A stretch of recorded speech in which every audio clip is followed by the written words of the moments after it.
Good evening.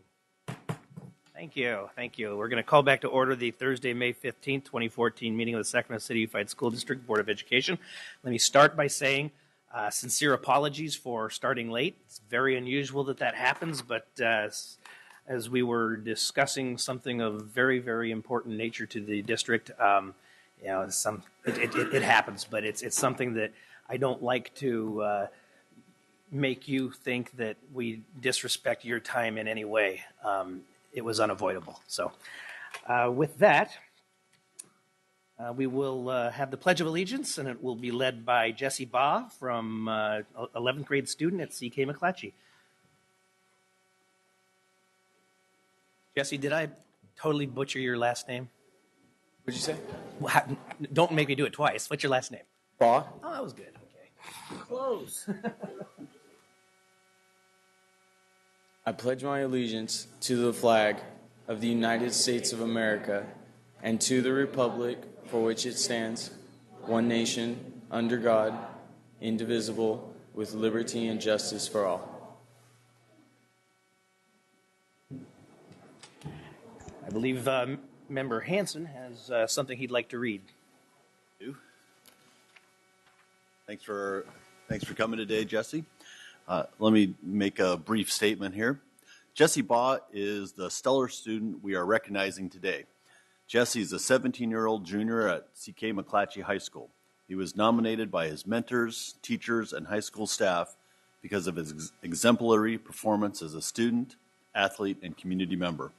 His mentors say that he is one of the most considerate, well-mannered young men they have met and see him as a leader in both the present and the future. Jesse is a model of resiliency. His peers and mentors say that no matter the obstacle, Jesse moves through life with a clear vision of the future and strong ability to bounce back. Jesse's teachers and peers applaud the tenacity he has shown in improving his academic performance and celebrate the dedication he has put forward in his current 4.0 GPA this semester. Jesse is very active on the CKM campus in athletics and ROTC. Most recently, Jesse was awarded the ROTC's Outstanding Cadet Award, which is given to ROTC members who show exceptional traits in leadership and overall performance in the program. In addition, Jesse was awarded the Drill Team Award for the time and effort he puts forth in training. As you may know, McClatchy's ROTC unit received the Distinguished Unit with Merit Award from the Air Force, and Jesse certainly played a role in that honor.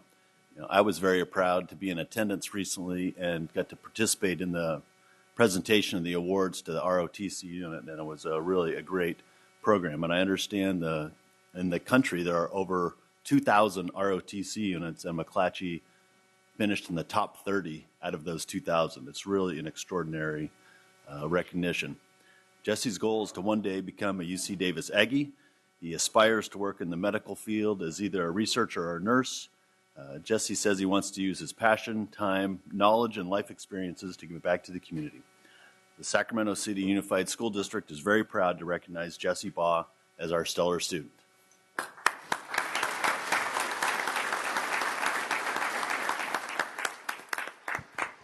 Jesse, if you'd like to say any words.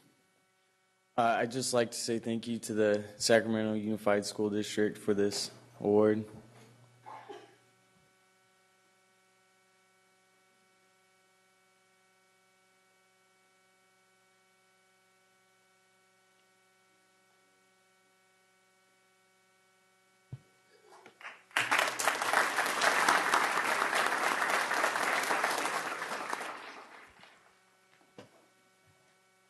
This meeting of the Sacramento City School Board is being videotaped in its entirety and will be cablecast without interruption on Metro Cable 14, the government affairs channel on the Comcast and SureWest cable systems.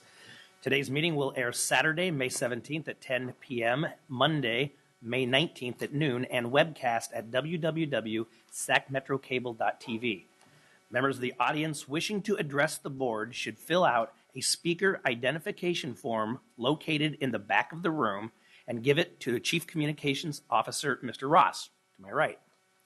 Please do this prior to the conclusion of the item's presentation. Please speak into the mic when addressing the board and state your name for the record. Responses to questions by the public will be posted on the district website prior to the next board meeting. Please limit comments during public comment section of the agenda to items not listed on the agenda. If you are found to be commenting on an item that is on the agenda, you will be asked to defer until your item comes up on the agenda. At this time, and I already heard one, please turn all cell phones off or place them silent and vibrate. 5.0, announcement of action taken in closed session. None, Mr. President. Thank you, Mr. Behrens. 6.0, agenda adoption. Moved by Vice President Pritchett, seconded by Member Cuneo. All those in favor? Aye. Opposed? Abstain? 7.0, special presentation. Recognition of SUSD high school robotics competition teams.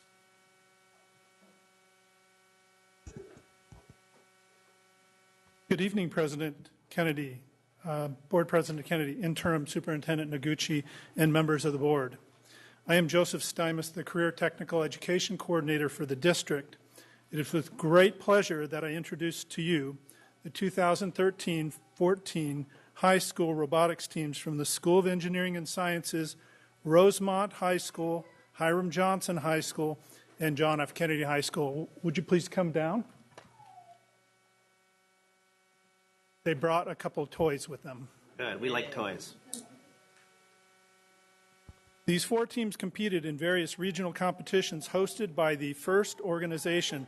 FIRST stands for Inspiration and Recognition of Science and Technology, and it is appropriate and gratifying to be able to recognize these amazing teams as they have inspired us with their dedication, spending countless hours in the pursuit of knowledge in the fields of science, technology, engineering, and mathematics, or STEM education as we like to call it.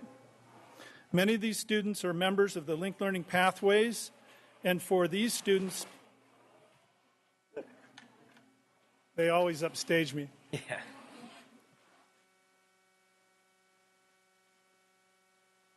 For these students, participation in the FIRST robotics competition is considered both a work-based learning opportunity and a leadership activity. This is because these teams are student-run organizations. The adult coaches and mentors are there to lend a hand, but every student on the team has the opportunity to take on a leadership role. There are team captains, co-captains, safety captains. There are team leader positions in public relations, fundraising, logistics, robot driving, and computer coding. Teams must present a viable business plan and raise some or all of the money needed to compete. Students on a FIRST robotics team are not only learning STEM skills, but also 21st century skills, ways of thinking, ways of working, tools for working, and skills for living in the world. Skills we want to see in all of our graduates. And please let me recognize the parents who provide support to these students in so many ways. Parents, could you please stand or wave if you're not already?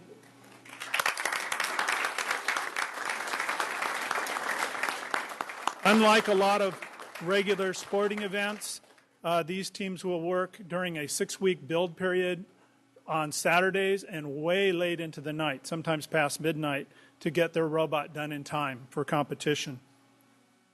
So now I would like to introduce our student speaker, Danny Kwan. She's the team captain for Kennedy Robotics and a senior at Kennedy High School.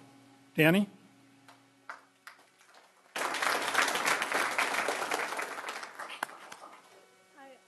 My name is Danielle Kwan. Thank you for the board for letting me speak on this occasion. I'm a senior at high school. I'm a senior at John F. Kennedy High School, as Mr. Steimus already said. And I joined the Kennedy Robotics team 2 years ago, and I primarily worked on design in my first year. As I went on, I realized that I had fallen in love with transforming my ideas into physical working robotic components. About a year ago, half of our team graduated, and I got promoted to the position of team captain. Not only did I get to continue working on designing our robot and building it, which I loved, but I also got the chance to help do things such as lead student seminars and help lead my team, which has been an incredibly amazing and a rewarding experience. This fall, I'm going to be attending Carnegie Mellon University in Pittsburgh, Pennsylvania, and I'm going to study mechanical engineering with a focus in robotics. Honestly, I could not have gotten to where I am today without the robotics team. Getting to work in design has affirmed to me that mechanical engineering is what I want to do for the rest of my life and for my career, and it's something that I can love for the rest of my life. Whereas many of my peers and other students are still trying to figure out what they want to do with their lives and their careers. Having experience with leadership and engineering has given me the confidence in knowing that I can go on and succeed because I have already done it with my team. Joining Kennedy Robotics has been without a doubt the best decision in my high school career, and my only regret in Kennedy Robotics is that I didn't join the team earlier. Thank you. Thank you very much. Thank you, Danny. At this time, I'd like to, I wanted to call up the 4 robotics coaches, but 2 of them couldn't be here tonight. One of them is actually out on another activity with his students at the Solar Regatta put on by SMUD, and that's tomorrow all day. If you have a chance to go out there, it's an amazing event. It's at the Rancho Seco Lake. And David Stafford is out of town, and he couldn't be here. He's from Rosemont. So if Mr. Burt Brinkley could come forward for a moment. Mr. Burt Brinkley is the technology person at Hiram Johnson High School and an awesome robotics coach. And Mr. Green, if Mr. Green could come forward, please, from Kennedy High School.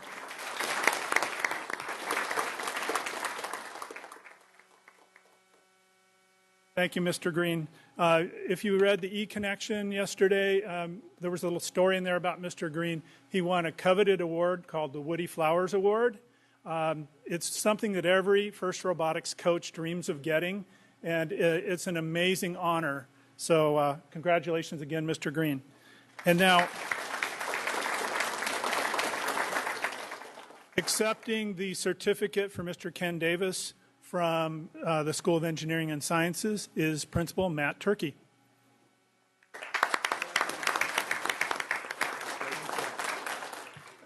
And accepting for Mr. Stafford at Rosemont High School is Principal Lise Martinez.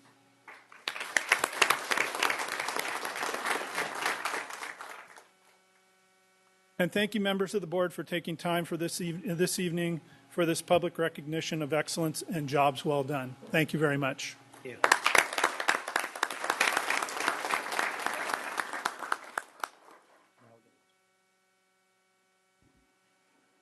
And all of the students as well are going to be getting certificates. Great, good. Thank you very much. Thank you.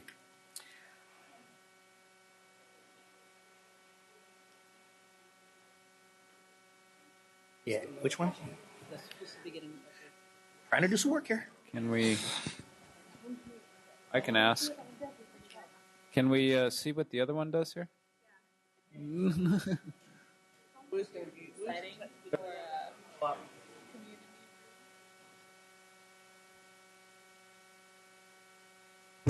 But no, we have public comment? Oh, okay. Excuse me, Kennedy High School. Oh. Kennedy High School. Can we have some board members that want to see what your robot does. Unfortunately, the Kennedy robot went through 2 very vicious competitions and is a little bit out of commission right now. I like the name of your team, though, Kennedy Robotics. Yeah. Can we have a student explain what it would Definitely. What it would do? It shoots beach balls.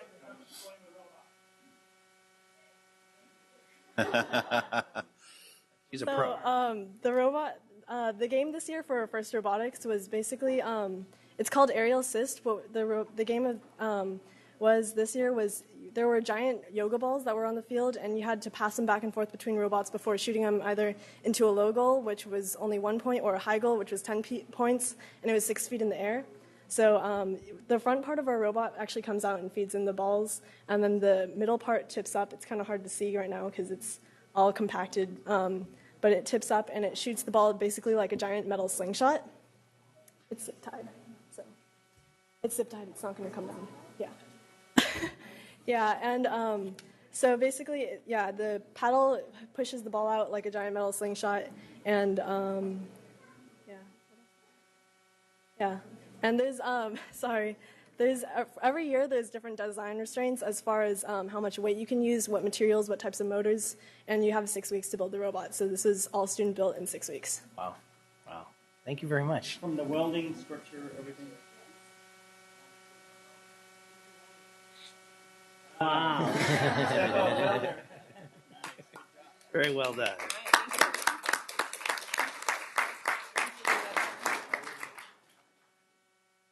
Okay, at this time we have no public comment. Is that correct? Is that still correct? Okay, no public comment. 9.0, public hearing. 9.1, public hearing on charter school petition, new Joseph Bonheim Community Charter School. This is a conference item, so no action will be taken this evening. Dr. Cummings.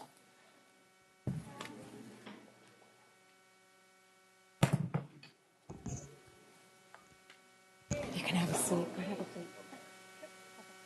I apologize, President Kennedy. I thought you were asking for comments on the robotics presentation. We do have public comment. I was shocked, actually. I Would have been the apologize. first Do you want to time. hold them till after this presentation? No, it's in the agenda, so people Okay. are here for that. So if you guys don't mind, we're going to have public comment. Thank you very much. Yeah, you can stay there. My apologies. Yes. We have 3 comments on 8.0 from Jessica Arriaga, Lawson Stewart, and Marcia King.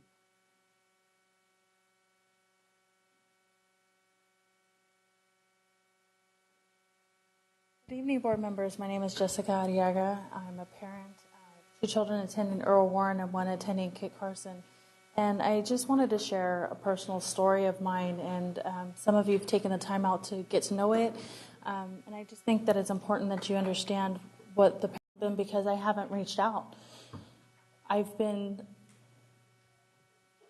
We failed him. And I say we failed him because we're partners in this plight. I am a parent, and I require a partnership with the administration and within the school district to make sure that my child is successful. So I haven't been attending meetings. I haven't been involved because I've been looking about going back to the district I came from. I've been looking at private schools because what more can I do? What more do you need from me as a parent? And I am one story of many, many children in your district. And I'm here all the time. And I just don't know what more I can do as a parent to ensure that my child gets a quality education. So I just hope that you hear me and understand that we're failing our children in Sac City Unified. And I just want to leave that with you. Thank you. Thank you.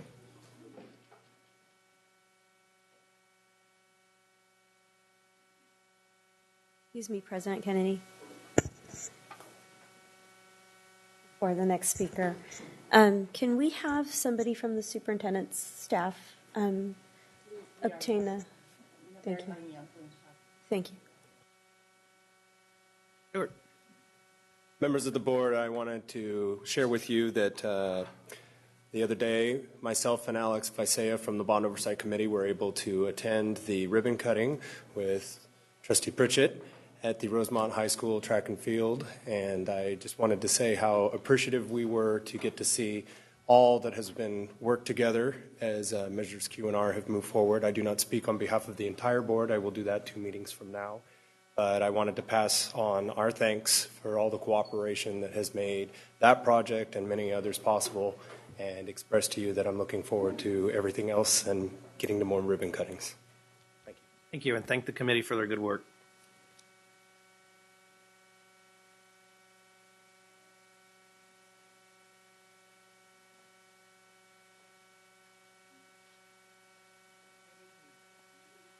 My name is Marcia Long, and I'm a king. I forgot I've been married for many years.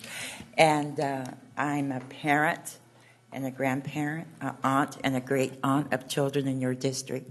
And it's very important that you really think about the waiver and how our children need this additional help, particularly if they're not doing very well.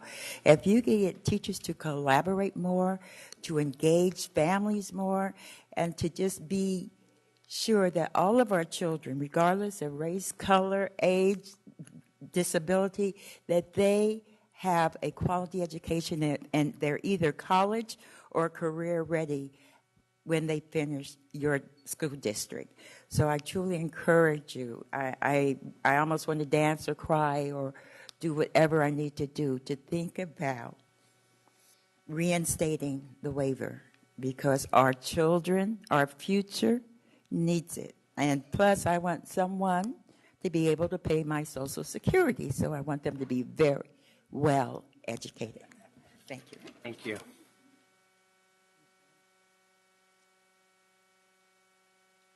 That's all the public comment this evening. Now we will go back to 9.1. I'll read it again for the record. Public hearing on charter school petition, new Joseph Bonheim Community Charter School. Again, this is a conference item. There will be no action taken this evening. Good evening, President Kennedy, Interim Superintendent Dr. Noguchi, and board members. On April 23rd, 2014, lead petitioners for the proposed new Joseph Bonheim Community Charter School submitted a petition to establish a dependent charter with Sacramento City Unified School District. The petition proposes to create a charter to serve students kindergarten through 6th grade that would develop responsible, respectful, and proactive citizens to become caretakers of our community, state, our country, and our planet through a focus on agriculture. Petitioners seek to begin operations with 323 students and propose opening its doors in the fall of 2014 for the 14-15 school year. In accordance to what is required by charter law, no later than 30 days after receiving the proposal, the governing board shall hold a public hearing where the board will consider the level of support for the petition. Following the review of the petition, public hearing, and capacity interview, the governing board shall either grant or deny the charter within 60 days of the receipt of the petition. We will be coming back to the governing board for a vote on June 5th, 2014.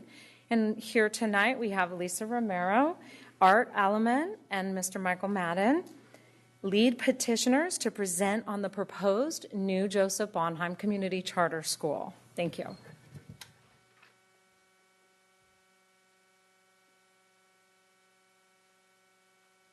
President Kennedy, members of the board, Dr. Noguchi.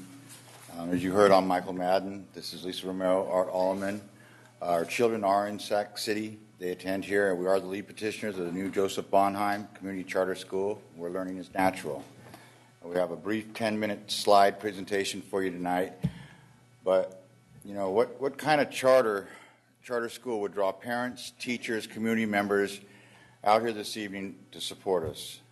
Well, we can take a look here at this brief video that captures the essence of the agricultural theme at Joseph Bonheim, at the new Joseph Bonheim. You will see the appropriate opportunities available. The proposed NJB, no? Waiting for her.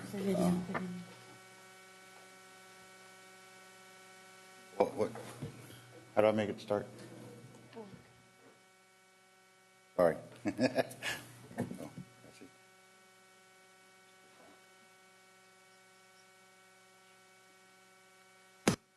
We'll go back. There we go. There you go.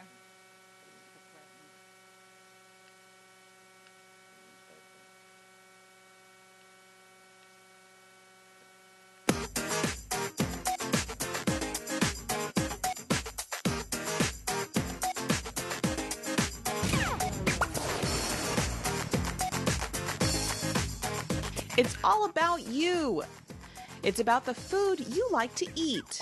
It's about what you like to drink, what you like to wear, and what you like to do.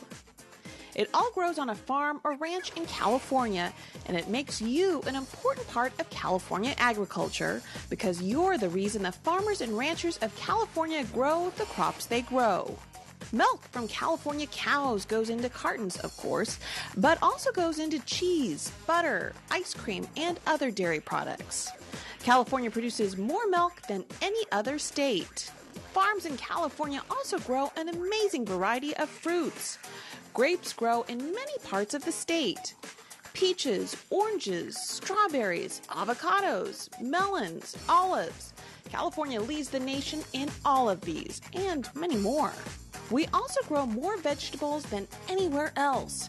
Foods such as lettuce, tomatoes, broccoli, carrots, and just about anything else you'd find at your local supermarket.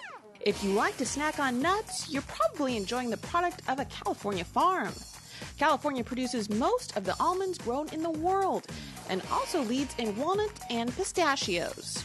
Fertile fields in California grow wheat for making bread and pasta, rice for everything from baby food to rice cakes to sushi, and hay to feed farm animals. Along with milk, farm animals provide us with many products we depend on. There's meat from cattle, sheep, turkeys, chickens, and fish, and of course eggs and honey from bees.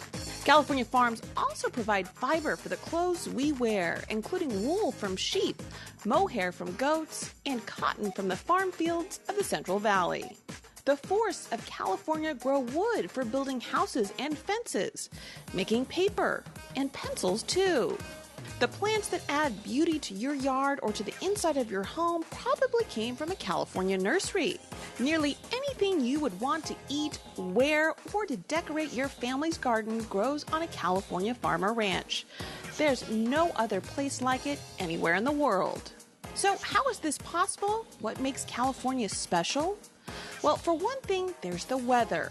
Most parts of California have sunny summers and mild winters. And there are many different weather zones in California.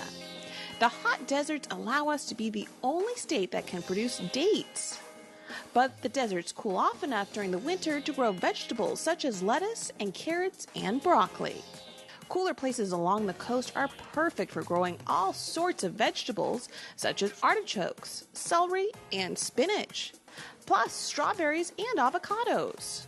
The Sierra Nevada mountains and foothills are home to forests and to pastures for livestock. And the Great Central Valley, stretching up the middle of the state, grows just about every crop you can imagine. Along with the great variety of climates within California, there are different types of soil that are just right for growing different types of plants.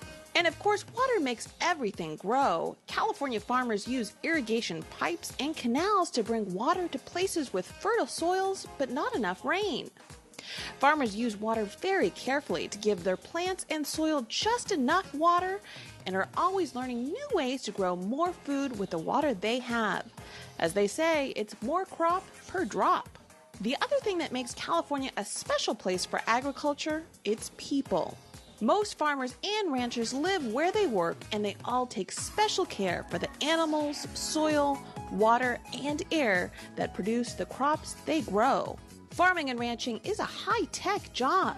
Farmers use computers to track their crops and irrigation, lasers to level their fields, satellite and GPS technology to guide their tractors.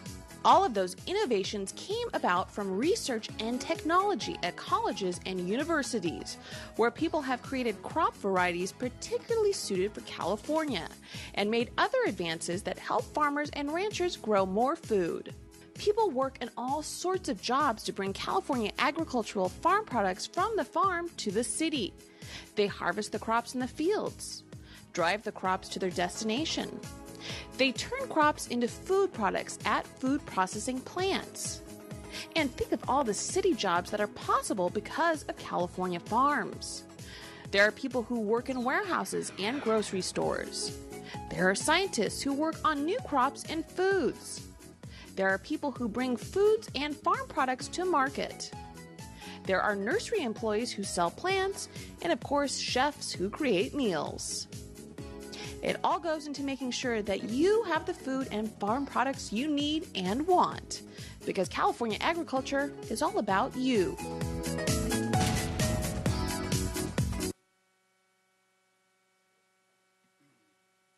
The proposed NJB charter for learning is natural. NJB has an agricultural theme and will use body-brain compatible strategies to teach the Common Core standards. NJB is a school where learning comes naturally as scholars develop an orientation toward college and careers. We use the term scholar to describe students who choose to come to school regularly do their personal best, and use what they learn to think beyond the obvious. Not all students choose to be scholars. At NJB, however, students will want to be scholars. NJB, where learning is natural. What can be expected at NJB? Absence of threat and a safe and predictable environment. Meaningful content that has practical application. Scholars having choices and adequate time to understand what they are learning. Immediate feedback to guarantee the learner is on the right track while learning the materials. Using collaboration to successfully work with others. Body movement that increases learning when incorporated into instructional strategies. Mastery of content with the ability to teach it to someone else. A school designed from the ground up based on a unified theory of learning and on organizational theory. NJB, where learning is natural. NJB and the LCAP. Our 3 annual goals are: Goal number 1, create the foundation to support high-quality teaching and learning. Create an organizational culture that supports and sustains high-quality teaching and learning. Increase the percentage of scholars demonstrating mastery of state standards, college and career orientation, knowledge of how American democratic institutions work, ability to recite the Gettysburg Address and discuss it orally and in writing. Mastery is defined as the ability to understand something well enough to teach it to someone else. At NJB, where learning is natural. Actions for goal number 1. Hire staff who are passionate about learning and about implementing the brain-compatible model described in the charter. 25-to-1 class size, eventually 24-to-1 in primary. Hire an educator experienced with the brain-compatible model to coach and to gather curriculum materials aligned with the Common Core standards. Hire a full-time custodian to ensure a clean, appealing environment. Increase teachers and parent engagement in the steering committee governance process to fully enact the LCFF/LCAP. Use a year-round calendar to support learning and staff professional development. At NJB, where learning is natural. Actions for goal number 2. Of ongoing professional development during off-track time. Create backward standards maps at each grade level to guide instruction. Shorten days on Wednesdays to increase time for staff collaboration, curriculum building, and professional development. Hire a full-time nurse to attend to medical health, mental health, and school safety. Create data-driven process to examine student work. Create positive discipline program based on life skills, lifelong guidelines, and efficacy. At NJB, where learning is natural.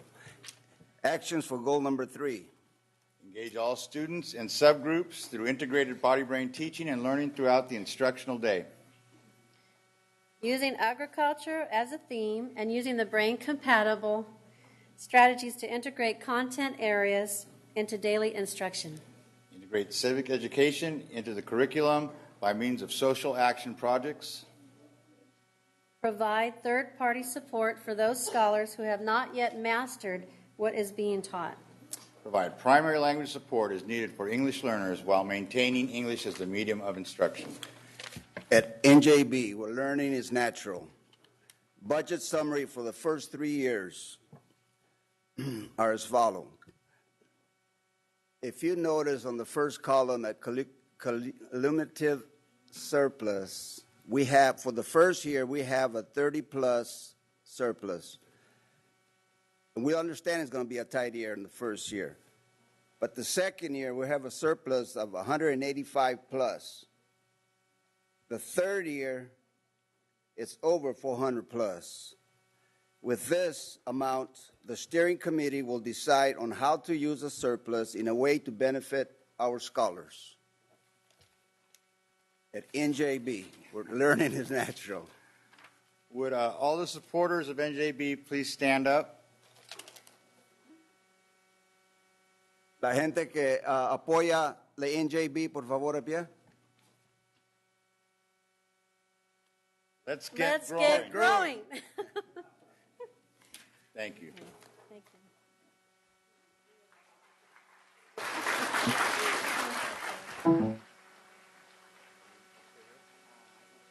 If you have any questions, we'll stick around.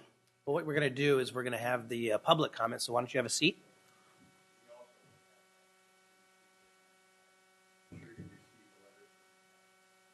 Roger Dickinson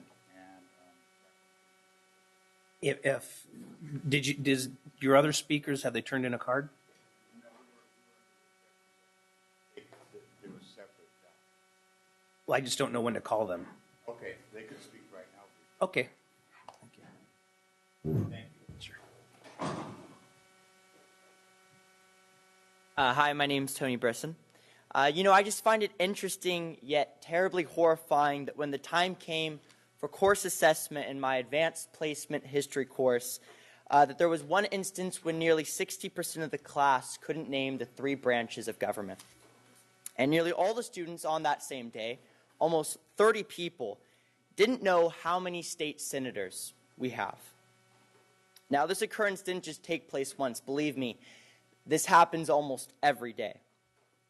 And so, I got to asking myself, why have a representative government if you don't know how you're being represented? More importantly, why even have school if you don't know how to use the information that you're being given?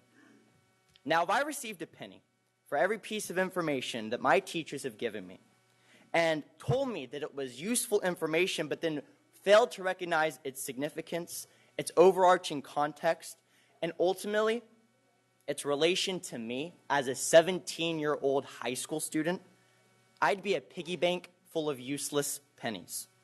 And that is exactly what every single student is, a piggy bank of useless pennies. But let's be honest. We always disregard spare change. Pennies, nickels, dimes, quarters. What these things really are is money. Even the smallest sentiment has importance. And you know what happens when you break open that piggy bank and you take all of those pennies and you turn them into cash? You gain value. And that is what students need to learn, is the value and context of that value. That is why I endorse the new Joseph Bonheim Community Charter as a fellow student, because it promotes the idea of value and teaches students like myself to take a stand in our massive and competitive society by finding interests that best suit them. So let's invest in something with the pennies that we find, and let's invest in something with value. Thank you. Thank you.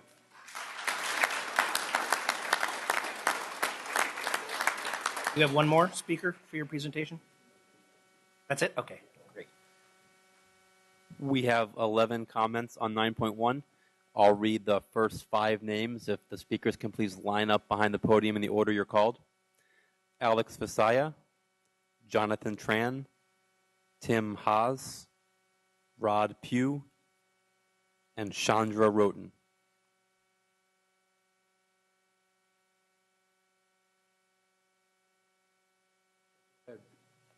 Who's going to run over him?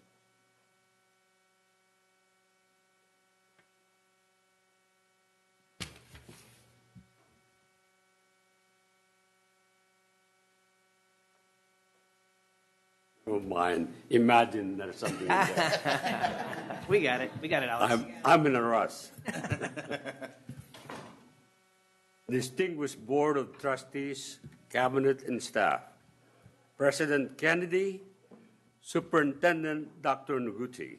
My name is Alex Visaya Jr., community advocate for parents and students of this district. I want to make a brief comment about new Joseph Bonheim Community Charter School. I'm going to turn it on. Oh, great.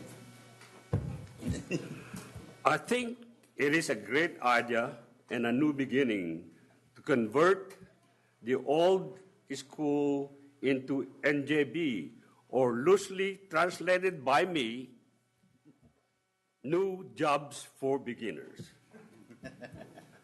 Why not? All the names of the lead petitioners are parent-driven. And that's what makes this school to flourish and be successful for the kids from K to 6. I know you are very well read. You are very well read and consider all viewpoints presented this evening.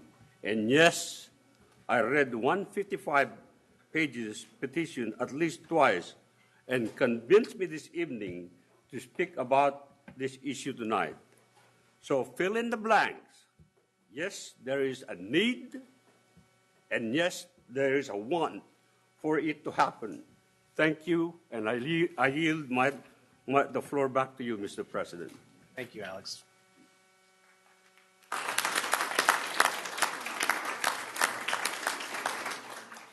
Thank you, members of the board, Mr. Kennedy and Dr. Noguchi, for the opportunity to speak with you today.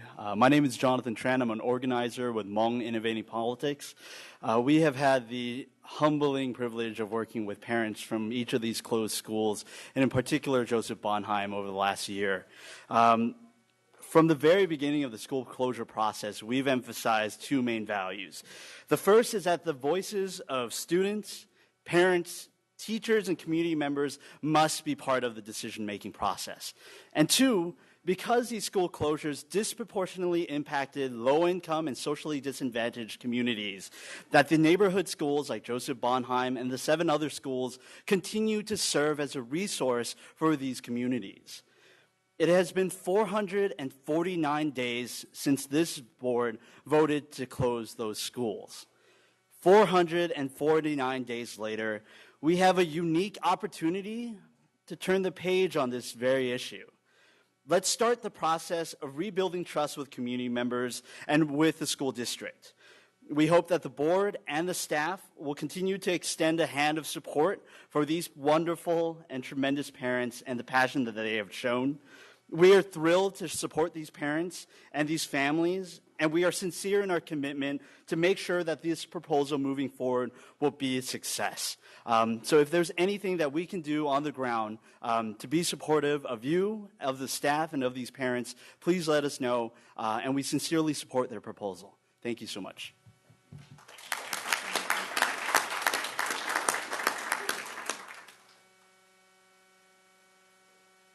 Thank you, members of the board, Superintendent Noguchi, President Kennedy, for the opportunity to speak to you tonight on behalf of the new Joseph Bonheim Charter.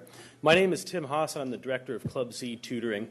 I've been serving students, about 1,000 students every year for the past 15 years here in Sac City, and I've seen hundreds of them move to other districts. One of the reasons I'm supporting the petition tonight is I did notice in the 155 pages that these parents have put together that about 15% of their budget does come from students, ADA, who currently attend, mostly Elk Grove Unified. I think that's very important for Sac City because one of the things discussed at the beginning of the school closure plan was minimizing the impact of lost enrollment to neighboring districts as a result. I've been involved in the charter school movement for about 10 years, and I support things that help students, parents make good decisions for themselves at their school site, and I'm really happy to support the new Joseph Bonheim Charter for those reasons. Thank you.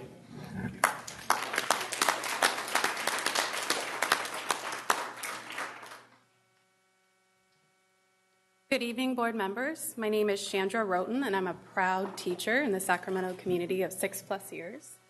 I speak to you this evening as a passionate, driven educator, very much in support of the new Joseph Bonheim Charter. Having worked at a charter school in Sacramento for the past 4 years, I can personally attest to the many strengths that charter schools have. Most importantly, in reading the Joseph Bonheim Charter, like many other charter schools, it supports a different approach to learning and to thinking. The agricultural-based themes centered around the school's curriculum allows for different passions and talents among our diverse population of learners in our community to be explored. Working at a charter school that supports the body-brain compatibility, I can with integrity share that it is the best and most effective way to reach and teach today's children. A body-brain compatible education provides active, hands-on lessons and hands-on experiments. It incorporates body movements to enhance learning and helps develop patterns and programs within the brain that help children truly learn and comprehend otherwise difficult concepts. This approach aims to reach 100% of all children in a classroom, and it helps to close that achievement gap that we often do see in many of our public schools. Schools such as Joseph Bonheim support the district's initiative by truly putting children first. Joseph Bonheim will use a plethora of best teaching practices to engage, motivate, and support the near 350 students that wish to attend this school. In addition, Bonheim will be supporting all of its staff and teachers by providing professional development and necessary trainings to ensure that the quality of instruction is top-notch. Thank you for hearing all the parents, community members, teachers as myself, and educators, all supporting and advocating for the new Joseph Bonheim Charter.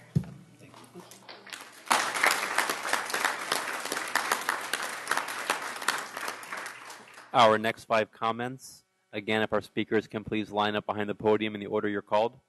Shannon Zavala, Manuel Pickett, Jessica Arriaga, Grace Trujillo, and Martin Dominguez.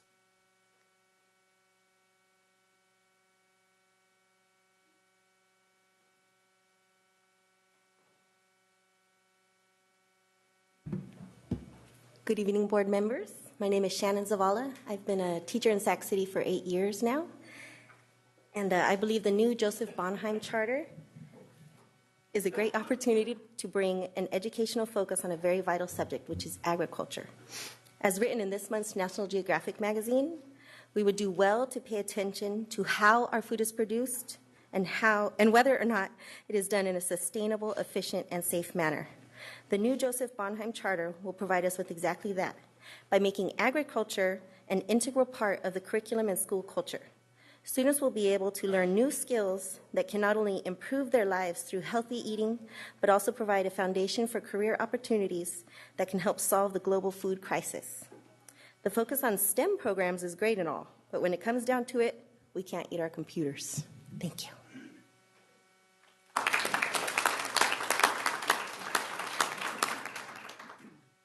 Good evening. My name is Manuel Pickett. I'm a faculty emeritus from Sacramento State University.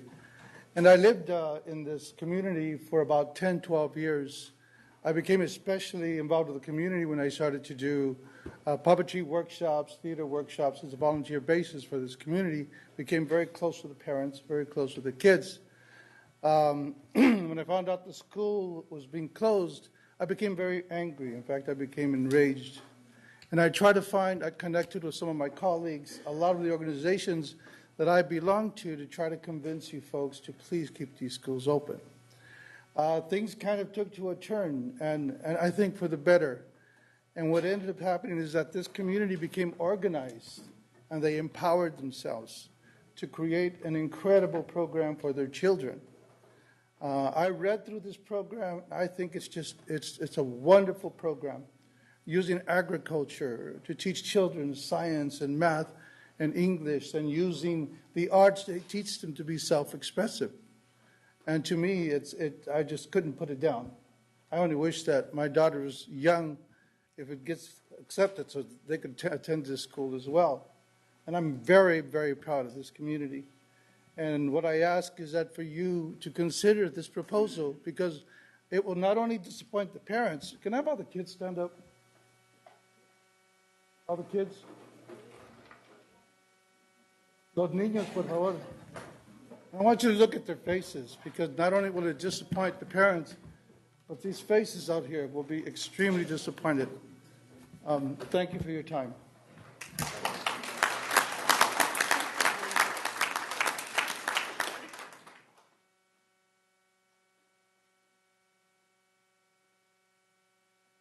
Good evening, board members. I want to thank you, first of all, for allowing us to petition for this charter school.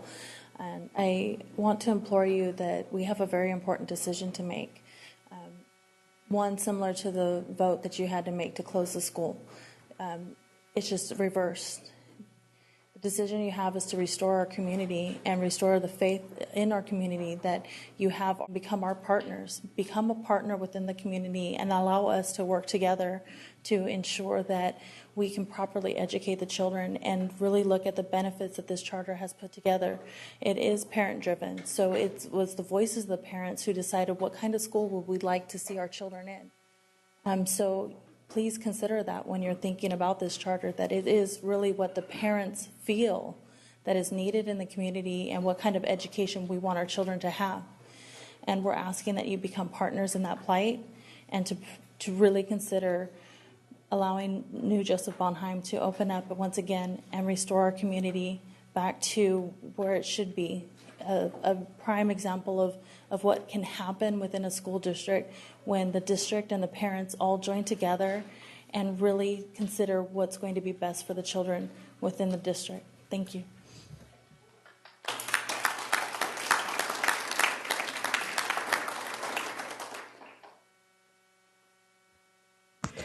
Good evening, members of the board.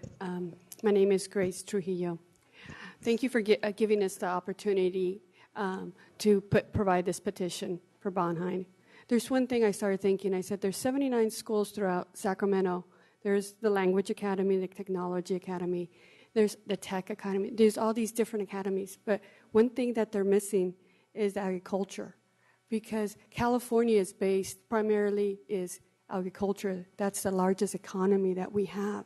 It's very important, and UC Davis is right near. So we need something to feed into that university for kids to know the value of products, the value of food, the value of water, why it's so important, and part of that education. I, as a parent, would like to have my child know more about it, why it's important. There's so many commodities for that. As a parent, I commend for all the parents that showed up today, and the fact that, as Jessica said, we united. We came together for a common purpose. And even though it said no and things have failed, we come back. And let me just say something to the Hispanic community. Les doy gracias que vinieron este día, porque muchas veces una sola vez no es la necesaria que vengan. Entre más veces vengan, mejor. Si la gente que me conozca, yo soy insisto y agarro lo que consigo, pero no con una sola vez venir, con varias veces. Translated, I ask people, thank you for coming. Thank you for uniting. Thank you for coming again and again. As people know me, I'm very persistent. People tell me, no, no, no, Grace. But for somehow I find different doors to open and to be successful. And that's what I ask people today, and for the kids to continue. And another thing, ustedes saben votar y ustedes van a ser los futuros para votar a personas en esta comunidad. Again, translating. Your time's up. And okay, try to I'm address the talking board. politics now, okay. Patrick, so it's your area. I told them that they're the future voters of this community, and for them, voting is important. Thank you. Thank you for giving me the extra time, Patrick. Appreciate it.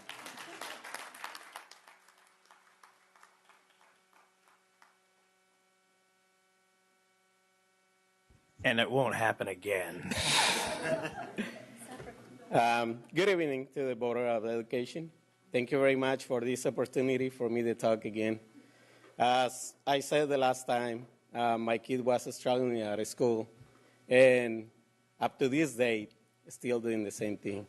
So I'm here to support the school and ask you, please, give us an opportunity, since this is a great nation that gives opportunities to everyone. So this is my worry about the future of my kid, because he's always having trouble with the same math or reading, writing. Right now there is like 33 students in each classroom, and they're having trouble, the teacher mainly, to help every children. They don't have the support or another teacher or substitute so they can be helped.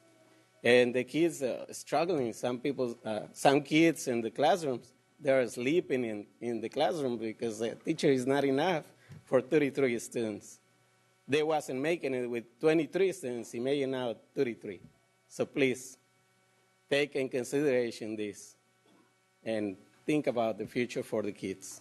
Thank you very much. God bless.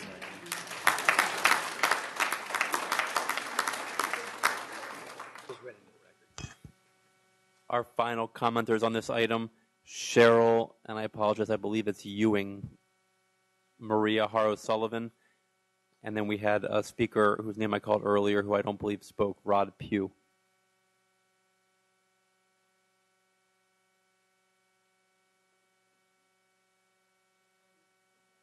Cheryl Eining, I apologize. Anybody?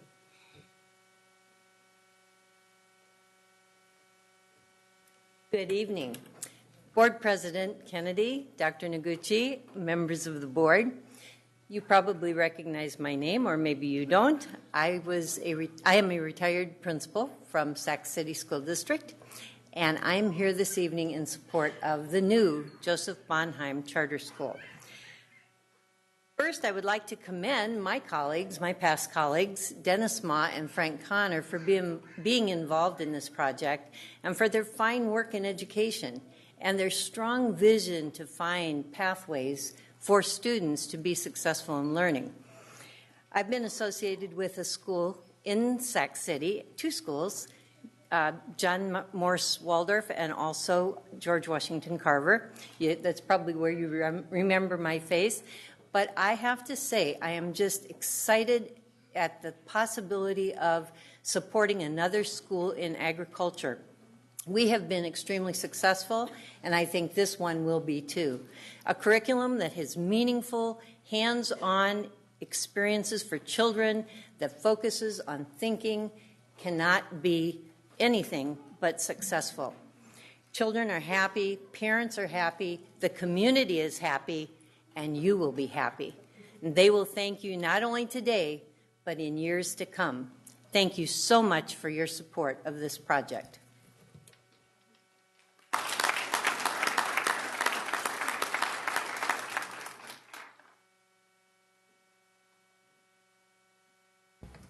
Okay.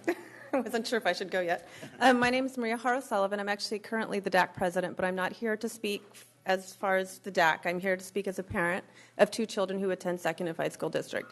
And I've attended these meetings over and over again, and I've heard board members state they don't know how to communicate with us, with parents, how to increase our parent engagement, especially towards the demographic that encompasses Bonheim. You're looking at low income, you're looking at minority groups, you're looking at populations who feel disenfranchised. And I think that all of the work they've put into this charter and the community work together, I think that you should really take a look at that because you're wondering how to communicate with us and with them, and they're showing you how to do it. So maybe look at it as a way for future collaboration. So if you haven't guessed already, I am for this charter.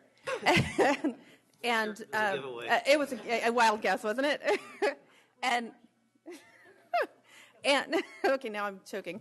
And I'm sure you guys know this already, but since California our economy is primarily based on agriculture, and we are the 8th largest economy in the world, and of that, $18.8 billion of agriculture is the amount of money that we actually export to other countries.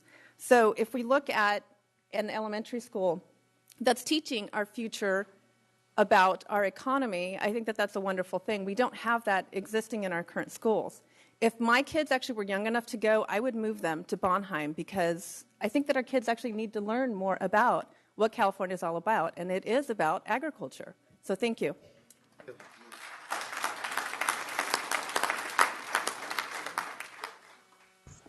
Okay, that is all of the public comment. Board? Member Arroyo, I can't turn your button on. There you go. Thank you, President Kennedy. There are many comments that I want to make. First off, starting by congratulating the parents that have come forward with the presentation of this charter. I think that they were presented with a very difficult reality last year when the school closed down.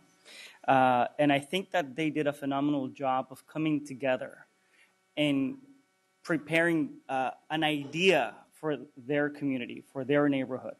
In the 6 years that I've been sitting here on the board, this is the first time that I've seen proponents of charter schools that is led by parents. We've had community folks, we had professionals, experts in the field of education, and very well-versed in education code and so on and so forth, and academic achievement. But that was their field of education and professional field. This is the first time that I see parents actually leading the charge in coalescing members of the community of their own neighborhood to bring something forward for their own community. And I cannot thank you enough for that work that you have been doing. You need to be recognized and acknowledged for that first and foremost. As far as the theme of the school, I think that it's phenomenal. 14 years ago, I did my very, very first year in the state legislature working for the Senate Committee in Agriculture and Water Resources. Coming from Los Angeles, this was a very, very foreign policy area for me. But I realized that water was a key, vital item in California. And through that year, it was one of the most enriching learning experiences, and I learned a lot more about a field that I had no clue about, agriculture. I worked for a senator who represents, to this day, part of the Central Valley, and really opened my mind about the importance, about how little I knew, how much agricultural industry plays a role in our daily lives. And in the 10-minute presentation video that you gave us, it was another clear reminder about how agriculture touches everything. Well, actually, everything we touch on a daily basis has a agricultural background to it. Clothes, the food we eat, fabric, you name it. A phenomenal, really, really good video that encapsulates the idea. But also as a tool for learning. Even within those 10 minutes, you made it very clear how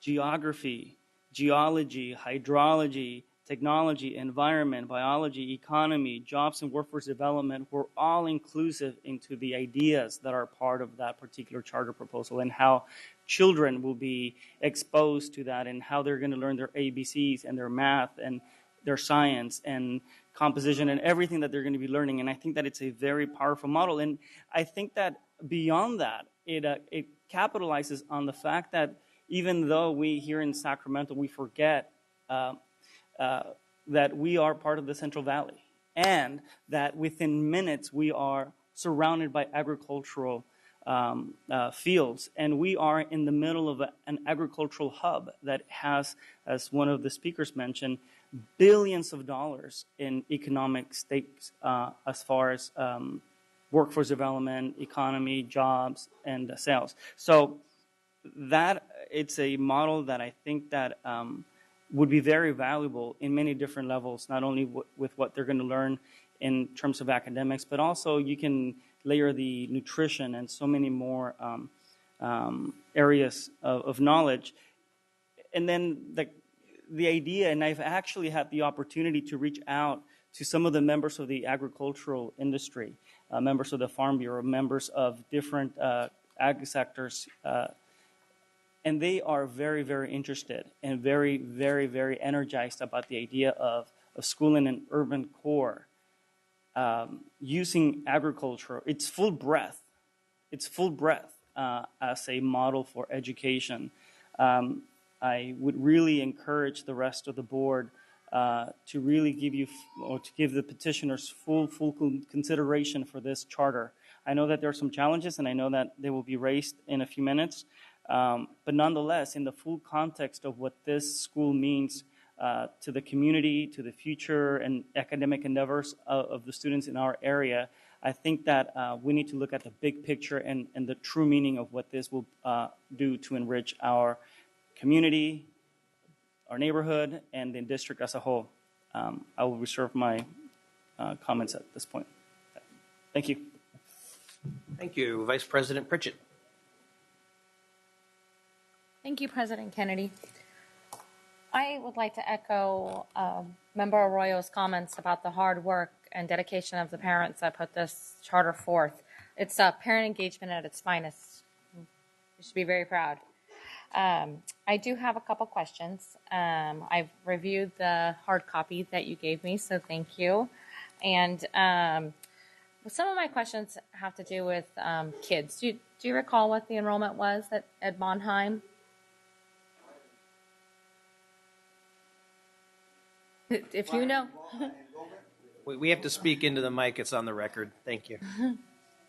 When it did close down, it was 407. 407, okay. Right.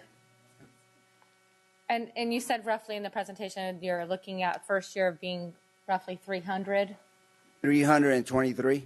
Okay. And where, I do have that number, 323. And then where do you anticipate those kids coming from? I know we had a public speaker that talked about these kids coming from Elk Grove Unified. No, the majority of them are from the neighborhood. From the neighborhood. The former students. And have you surveyed? Go ahead. Yeah, primarily the 95820 zip code, and it was detailed in the charter, the demographics of where they, or geographics of where they came from. Have you surveyed the community to the children that do live in that area to find out if they would send their children to the charter? Extensively, yes. Okay. Yeah. I figured as much, but we would. Yeah, and it's kind of, there's other opportunities that have arisen that kind of the outline areas a little bit that have approached and, considered it. So. Okay. And who will do the hiring first? Is that something that the district handles, or is that the steering committee? The steering committee, yes. Which is you three, or who's on the steering committee? Well, yeah, in the charter, as it says, we, along with the SCTA, it's the one article. I'm sorry, I can't remember what it is, but because you have to have so many teachers and so many, equal out. So we will have actually a non-voting district member. We'll have a principal. We'll have I think it's is it unclassified and then it's a 50-50 where we'll have 5 parents from the community, and then we'll have 5 teachers, and we're based on a consensus and a constituency. So in other words, there'll be a constituency for those steering committee members, and we'll come to a consensus. There will be a vote, but nonetheless, everything's going to be mission-driven, student-driven, and data-driven as far as that goes. So you asked about the hiring, right? Yeah, well, there's a process with the district, and then it will be the steering committee that'll be doing the hiring. Okay. In regards to budgets, it's my understanding that it's going to take quite a bit of money for startup fees that the district will have to put forth to have the charter set up. Ken is not here, but Dr. Noguchi, if you could help me out with this one. What will happen if for some reason things don't work out with the charter the first year? I'd like to ask our other committee member, Dr. Ma, at this time. I think she went to, oh, you can't find out. If Dr. Ma would like to come up, that's fine. Sure, that would be great. Welcome. Dennis Ma. And your question again, please?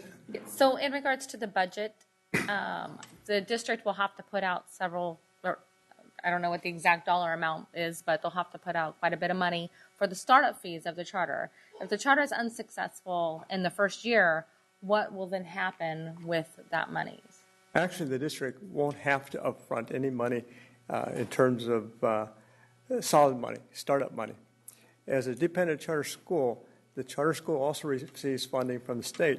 As a new charter school, they get a special apportionment early on, 20% of their money in August and a little bit later. So there's a cash flow analysis in the petition. In addition, with LCFF, it came in the nick of time.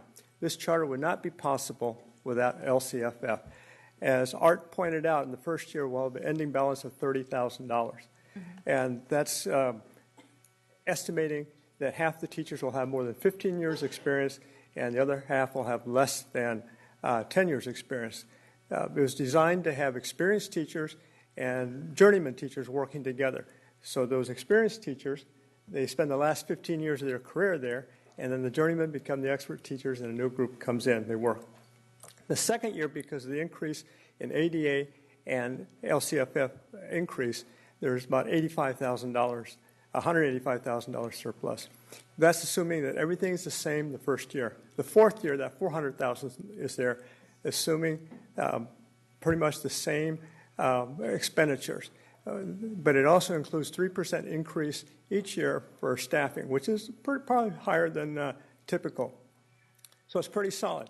The first year is the only year when there's going to be a cash flow issue because of when the money arrives. And like other dependent charters like Bowling Green, there's a clause in the Bowling Green Charter where the district loans money to the charter school, and it'll be paid back by the end of the year. In the middle of the second year, any cash flow problems are done. Third year, very, very strong.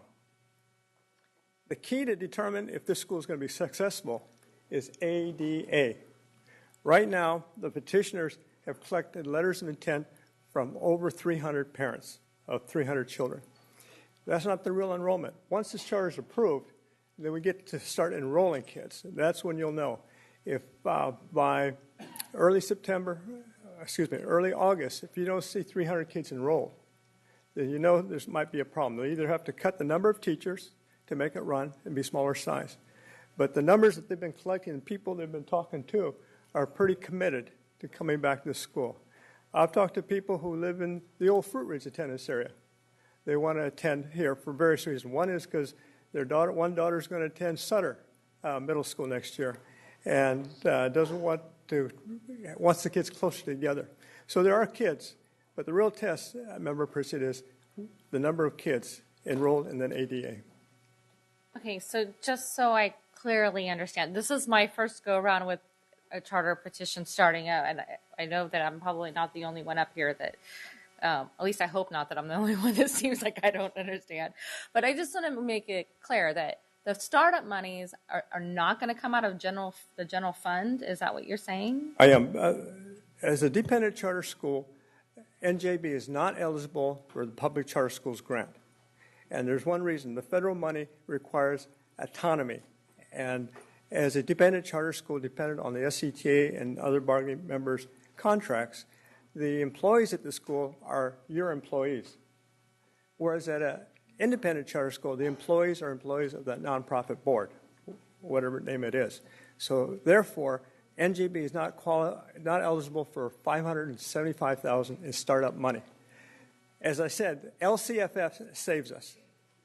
If there was no LCFF, this charter school would be very difficult to do, given the high cost of labor in Sac City. The cost to the district is paying teachers, correct? Which, yes, but the salary comes out of the NJB budget. As you look at Appendix D, the budget, it itemizes the amount spent for teachers. And as you look at revenue expenditures, all the money that children at NJB generate will be used to pay the bills. So at the end of the year, when everything's washed in terms of cash flow, there's no extra expense for the district. Okay.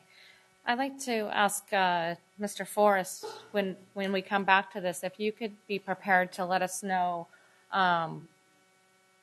where this money will be coming from, and also you've done the review. So I guess my main question is, we all know that we don't have any money. So what will we have to give up to make this happen? That's my question. So if you could be prepared to have that ready, and you don't have to tell me now, but I can tell you now. Okay, then tell me now. So we don't necessarily agree with the financial projections as presented in the application. We believe there is some risk in the first year, and some of the risk relates to the cost associated with reopening the building, with operating that facility. We believe the risk associated is in guaranteeing the enrollment. We believe the risk is in, as you've already indicated, the budget is extremely tight, and any missteps will cause that budget to go over. So therefore, our analysis, which was provided, indicates that there is risk on behalf of the district, which would mean we would have to provide cash flow are basically a loan to this charter school. And those funds would have to come out of our non-existent reserve. Okay, thank you.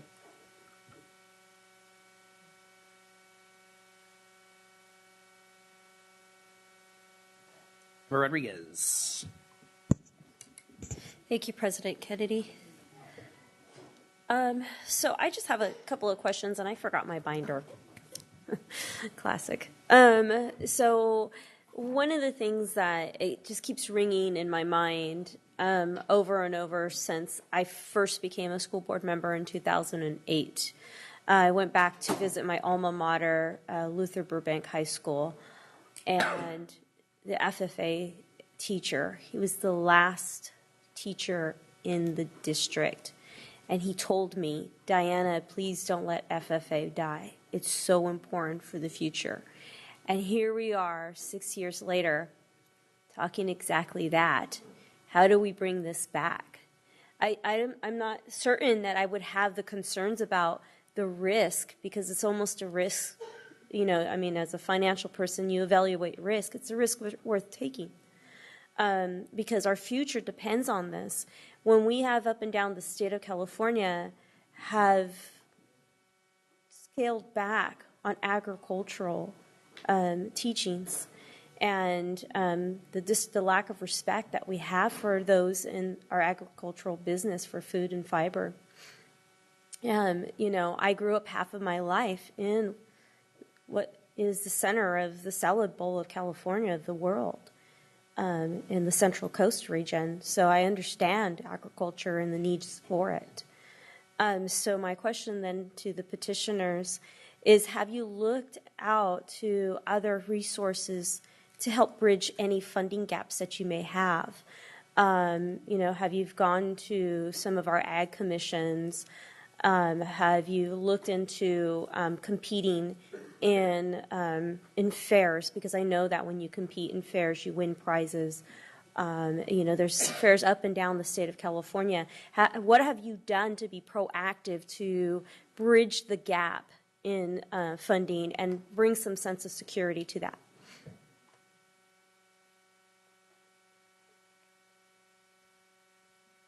We've looked at loans from donors. I'm not at liberty to say who they are. This is the third startup charter school I've been involved in. The other two charter schools right now have very, very healthy cash balances, if you look at the records. Yes, I agree with Mr. Forrest. The first year is very risky. I remember at the Yabba Shua that first year, we had to borrow $400,000. We had to borrow $300,000 the second year. Funding was even tighter than with deferrals to cover cash flow. With the LCFF, that helps a lot. In 3 years, we may be loaning the district money. No interest. But that first year is tough. The first year is tough, and there is risk. And Mr. Forrest is right. If we don't get the ADA, there's no money. Absolutely. Everything else, though, this first year, this transition year with LCFF, we don't know for sure yet until P2 comes out how much money there really is. We really don't know. We can sit down in P2 and look at the numbers again and haggle over the table how much we need to borrow from outside sources, how much the district is willing to help us cover cash flow, and then we work it out. The second year, the risk is a lot less. Third year, no risk. So yeah, there's a risk. There's a risk starting anything financially. And that's probably the biggest question the board should have. Is this financially sound? This is not like the old days 10 years ago where people were giving out loans to anybody. You guys are being very careful to make sure this can float. And the key indicator is ADA. Will there be ADA? And will the people running the school be able to do the business and the educational part of it? Thank you. Okay, I have one more question. You might want to stand here. A few years back, we had another board member ask a petitioner for one of our charter schools if they would be willing to submit a business plan for their charter proposal. And this petitioner took the challenge and submitted a business plan. Would you do the same for this one? I think we pretty much have in the petition. Good petitions are a business plan, educational plan, and financial plan. Our Appendix D lays out revenue and expenditures. And it is very tight. And Mr. Forrest is right. It's very tight that first year, very tight. I'd like to see the business plan with an inclusion of bridge gap funding, just as, and you don't have to disclose any lenders, but just that you have secured, confidential funding sources that would come in should you need it. That would give me, as a board member, a lot more security in moving forward with this project.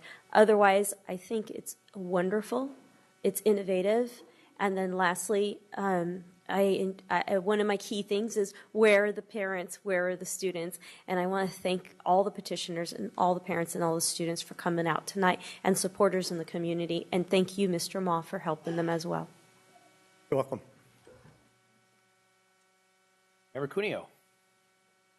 Thank you, President Kenny. I just have a few questions in regard to the enrollment piece. There's been some discussion about surveys that were being done or that. Can you tell me a little bit more about what's been done to arrive at the 323 student number? Yeah, we had signed letters of intent. I mean, since then, in the area I am, I've had people come to me. I have other projects. I'm getting ready to start a lacrosse league, and I had a neighborhood association ask me, gave me a booth, and it's also a lot of parents. I'm very much independent. So are they. You know, we're out there with the people we're talking to, and we have signed letters of intent. This isn't just, take my word for it. I mean, Have those signed letters of intent been provided to staff? I believe the numbers have, yes. We have addresses, phone numbers, everything. I'm getting a shaking of the head over You here. haven't heard. I'm sorry. Yeah, they provided numbers, but they did not provide petitions. So there's no document that says... We have this no student has documentation intent. about the numbers. The other question I have is in regard to the agricultural theme.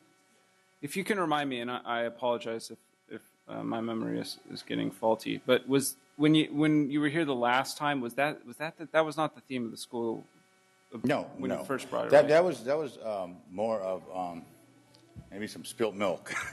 You know what I mean? The whole thing was the closure of Bonheim turned out to be a blessing in disguise because it was able to be reinvented. Of course, nobody wants their neighborhood school closed. It's just a natural sentiment. But nonetheless, and it might have leaned more towards that then. This time, this isn't about, I mean, you've read, I hope you've had a chance to look at the petition, Board Member Cuneo, because it's about body-brain compatible, hands-on project. I mean, it transcends. The beautiful thing about it is the appeal goes from English learners to special ed to GATE students. I mean, it's across the board.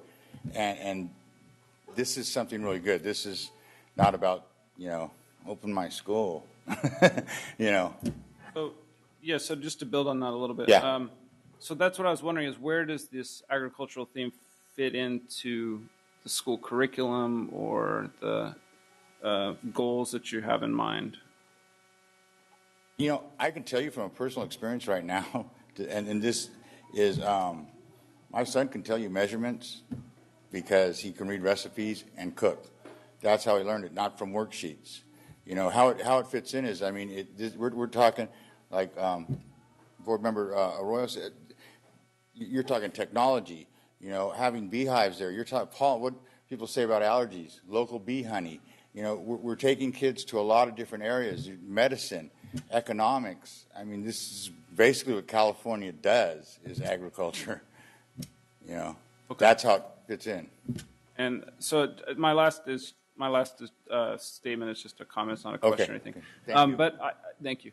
I know that the fiscal issue will weigh heavily on me, and I'll just be very upfront about the numbers. I'm a little bit worried about the numbers if district staff has not received any information from any students intending to enroll in the school. And then lastly, it's really not a question or anything. It's just a general statement. And then lastly, I understand that there might be lenders out there. It does trouble me a little bit that we can't discuss them or talk about them, because I think a healthy school district has partnerships, community partnerships, public community partnerships, people who meet in public settings are willing to discuss issues salient to student achievement, teacher proficiency, those kind of things. So when the answer is, well, they're out there, but we can't say anything, it does worry me a little bit. So I would urge you, if they are there, to work with staff in presenting those community partnerships, because at the end of the day, I do believe strongly that successful schools do partner with their communities. And I'll leave it at that. And I appreciate the effort, and I appreciate all the parents kind of getting together and showing up today and showing their support for this program. President Kennedy. Member Hanson. Thank you. I also, want to chime in and say that having a parent-centered charter is exactly why the charter laws exist in the state of California. So the work that's being done is exactly consistent with the way that these kinds of operations should roll out. So that's really encouraging to me. I also am very intrigued with the educational and academic program at it. I think hands-on learning is the best kind of learning for students. And I think because we're in California, we're in the breadbasket of the world, that I think there's a lot to merit support for the academic piece of this program. So I think that is very exciting too. I also want to see, the numbers. I think that's really important for us to be fiscally responsible as stewards of the district. We need to make sure that it pencils out. I'd be interested to know if any of the students that are projected to attend, are they current students at other Sac City schools, or some of those, maybe what portion of students are being homeschooled now, or might come from other districts, or might be, lured from a private school, because I think that this is a kind of program that would appeal to people over time, and I think it would be an attractor, like many of our schools are. Having Mandarin immersion program at William Land, one of my favorite examples of a fantastic elementary school that I know draws parents even from outside the district try to get into that school. I think this program has the same kind of potential.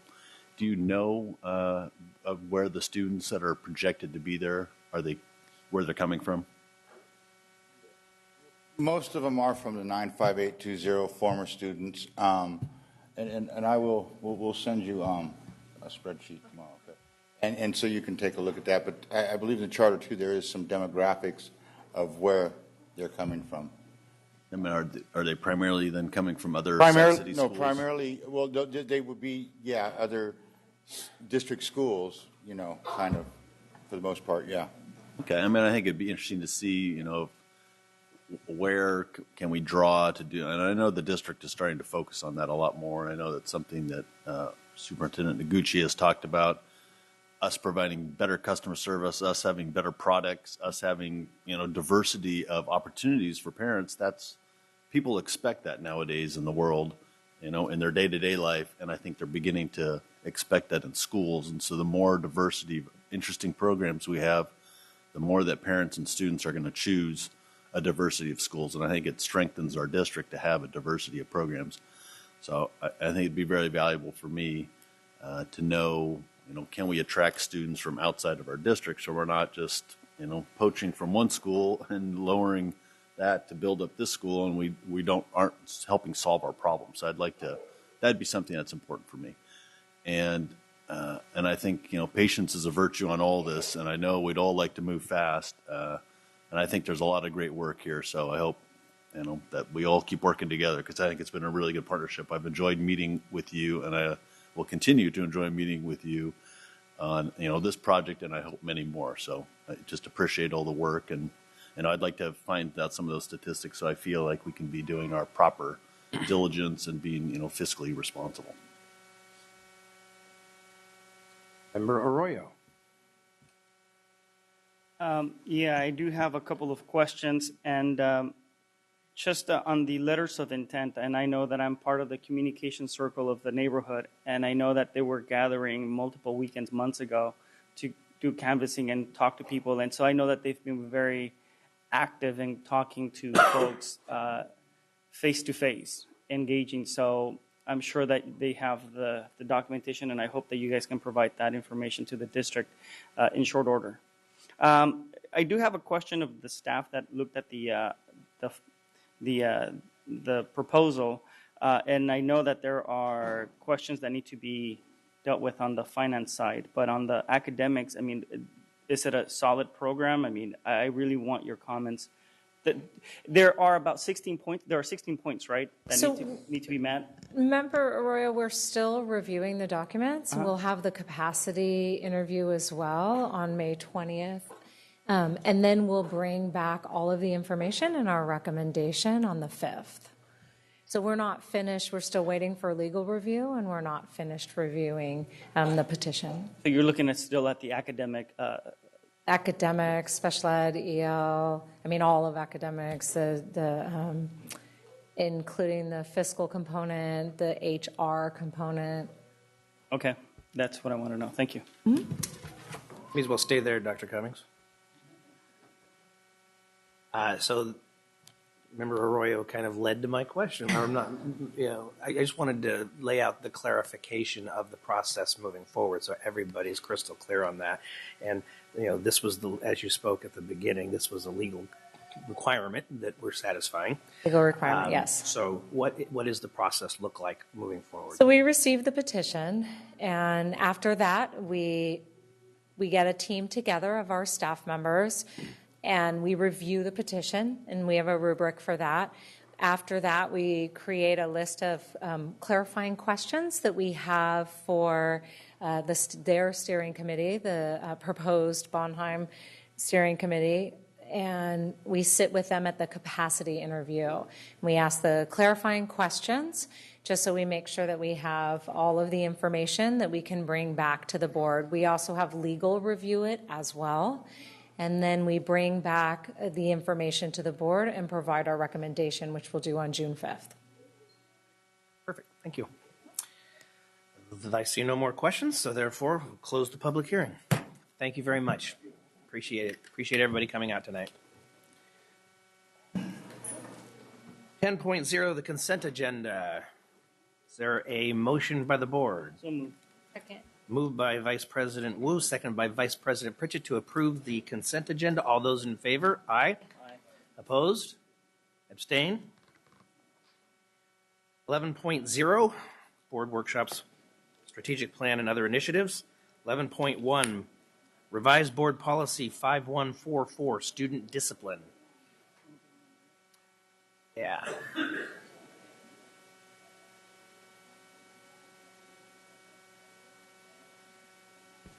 It is. I'm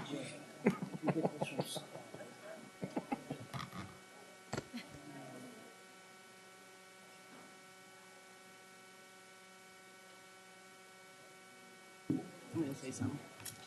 Give me a minute. Okay? I can't. Is this when you're setting up? I thought you were setting up the next one. No, this is the discipline, school discipline. Oh. It's both of them. Both of them. You're going to do It's both. I'm just framing it. Okay. Okay. We're going to give it just a minute for folks to move out the back. Evening.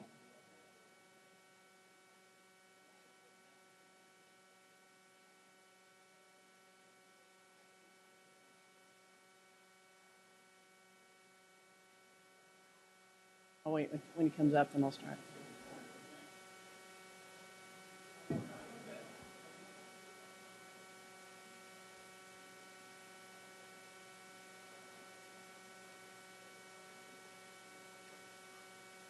I'm going to go. If everybody who's leaving could file out, we still have a lot of business to cover. Thank you very much. Appreciate it. Well, the people from the back are coming forward, so that's good. Yeah. Perfect.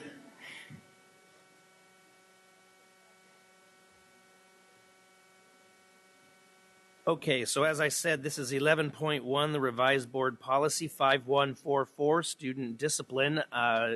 Stefan Brown is scheduled to speak, but Dr. Noguchi would like to speak first. Exactly. Thank you, President Kenny. Good evening. Tonight is a very exciting night. As you know, central to successful school districts is a strong academic environment coupled with a climate where all students feel safe and welcome, and where all parents feel safe and welcome. This district has been working on creating a positive climate for many years. In 2011, when the board approved the anti-bullying policy, this action actually springboarded events that you will see tonight and the board policies that are coming forward tonight. We are at the beginning of a very long journey. We need to take this journey very carefully together. Tonight, we are bringing to you, the board, a draft of a student discipline policy and a draft of a positive school climate policy for your consideration. These draft policies are reflective of a national conversation that are happening throughout the nation.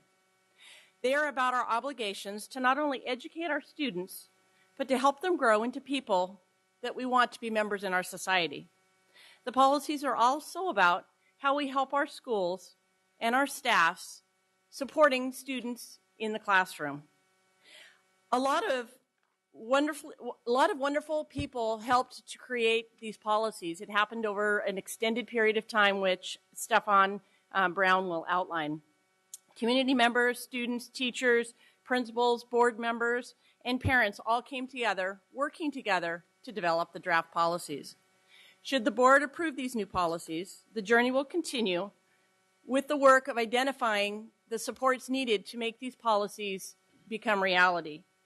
Key to this will be the professional development on multiple fronts, not only for teachers, but for principals and also for our parents.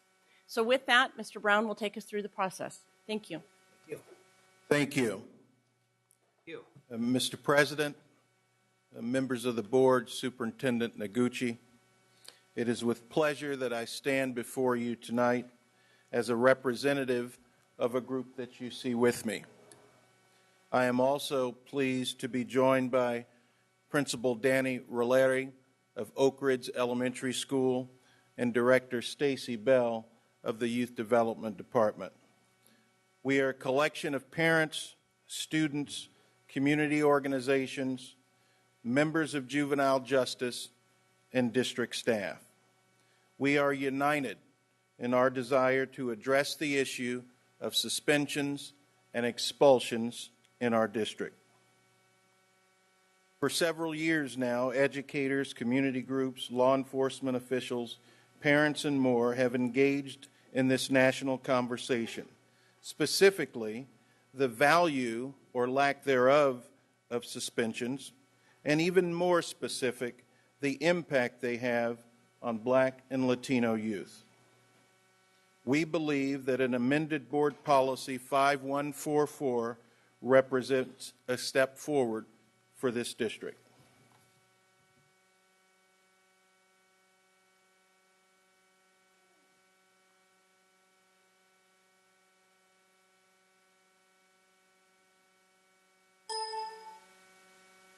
Get this to work.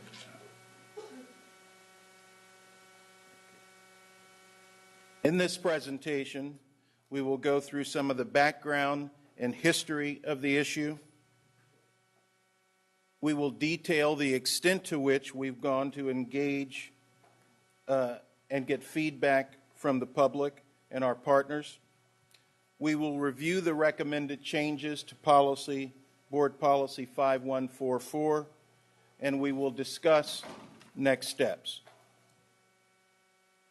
The origins of the debate can be discussed. However, there is little debate as to the impact of the Texas study and the impact it had on the national conversation. In California, I think it's clear to say that the debate picked up steam with the passage of Assembly Bill AB 1729. This bill addresses Ed Code 48900K. Of course, Ed Code 48900K is that portion of the California Ed Code that deals with disruption and defiance. What Ed Code 48900K says is that a student can be suspended for disruption and defiance. What AB 1729 says is that a student cannot be suspended for the first violation of Ed Code 48900K. I think it's important to recognize in this debate the work of the Justice Center and the Council of State Governments. They have gathered together a group of leaders from around the country, not only to discuss but to formulate policy and forward that policy on a national, state, and local level. I think it's important to recognize that Sacramento is well represented on that committee in the persons of former Sac City Police Chief Rick Brazil, presiding Juvenile Court Justice Stacy Boulware-Ari, who is with us tonight, and myself as a representative of the district. So a little bit about the timeline. Where have we been? Where are we going? In 2013, monthly meetings began with representatives of the Superintendent's Office, the Black Parallel School Board, and the Student Hearing and Placement Department. It should be noted that this work began under former Superintendent Jonathan Raymond and continues under current Interim Superintendent Dr. Noguchi. In the summer of 2013, the establishment of what is known today as the Restorative Justice Collaborative Team was formalized. It was around that time that we also visited several other districts to discuss what they were doing and what they had in their plans to do. In August of 2013, we began to mine the data and look at the research on the issue of suspensions and expulsions. And I think it's fair to say at this time, it's probably around the time that the group really began to define itself and have a vision of where it wanted to go. In October of 2013, we engaged in a series of conversations with members of the community and our schools. Later that year, in November, the team compiled what would become known as the draft document, identifying what we believe to be best practices, the best policy language, and the types of supports and services that were important.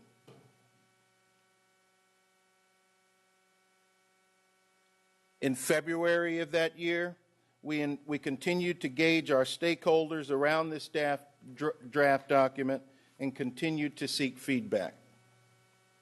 So what has the committee done?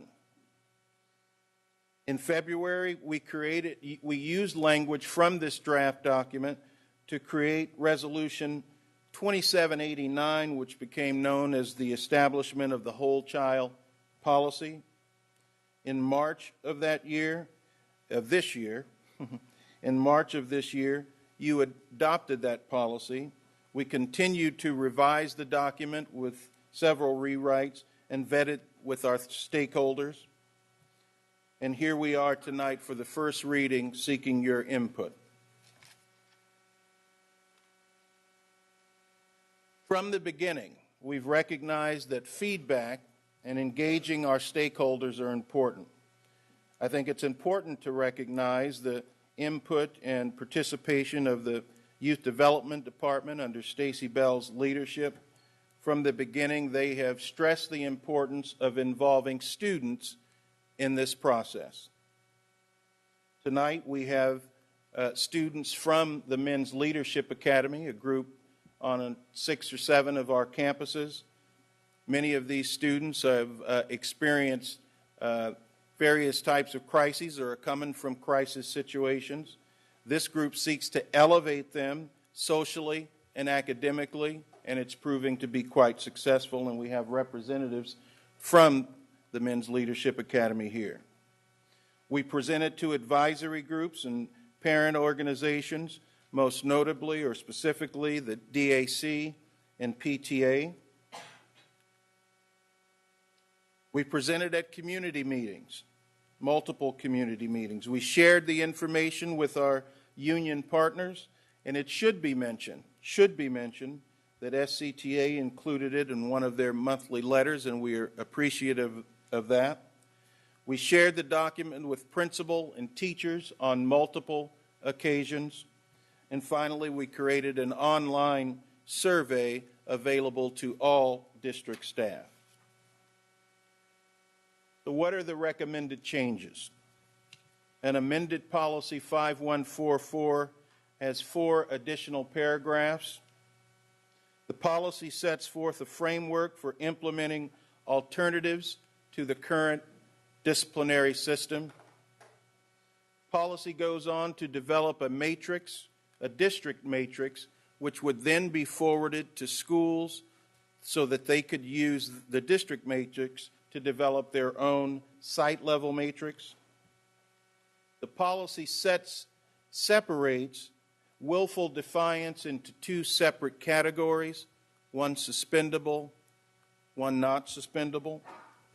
It states that off-campus suspensions should be an action of last resort.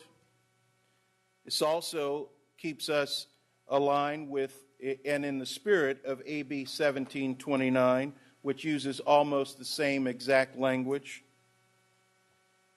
It says that discipline protocols in our district would not conflict with restorative justice practices. Page 2 of the document, it goes on to say that we believe professional development on this issue is going to be important. Professional development would be centered around positive behavior intervention supports, restorative justice practices, social and emotional learning, which we have established a department and office to assist our schools this important work under Maisie Lee's leadership, and address the issue of bias in cultural proficiency. And finally, it calls for ongoing annual and fiscal support. Mr. President, what are the next steps? On June 5th, we'll be visiting you again to seek for a second reading and seek approval of this amended board policy. We will disseminate the policy to our school sites. We will work on the administrative regulations, which will focus on 4 particular areas: professional development, supports and services, developing the district discipline matrix, which would then be forwarded to schools to help them develop their own discipline matrix, and finally, developing a monitoring and evaluation system for the new policy. We're happy to take any questions that you may have. Oh. I believe, Mr. Russ, we have public comment. How many cards do you have over there? We have 13 comments on this item. And the next item, just trying to do some time management here. We have 6 comments on the next item. So let's go ahead and read those off. If you could read the first 5, that would be great, and we can get people coming. Our first 5 speakers, and if folks can please line up behind the podium in the order you're called. Carl Pinkston, Jonathan Tran, Martine Ramirez, Britt Irby, and Amarian Elijah Bates.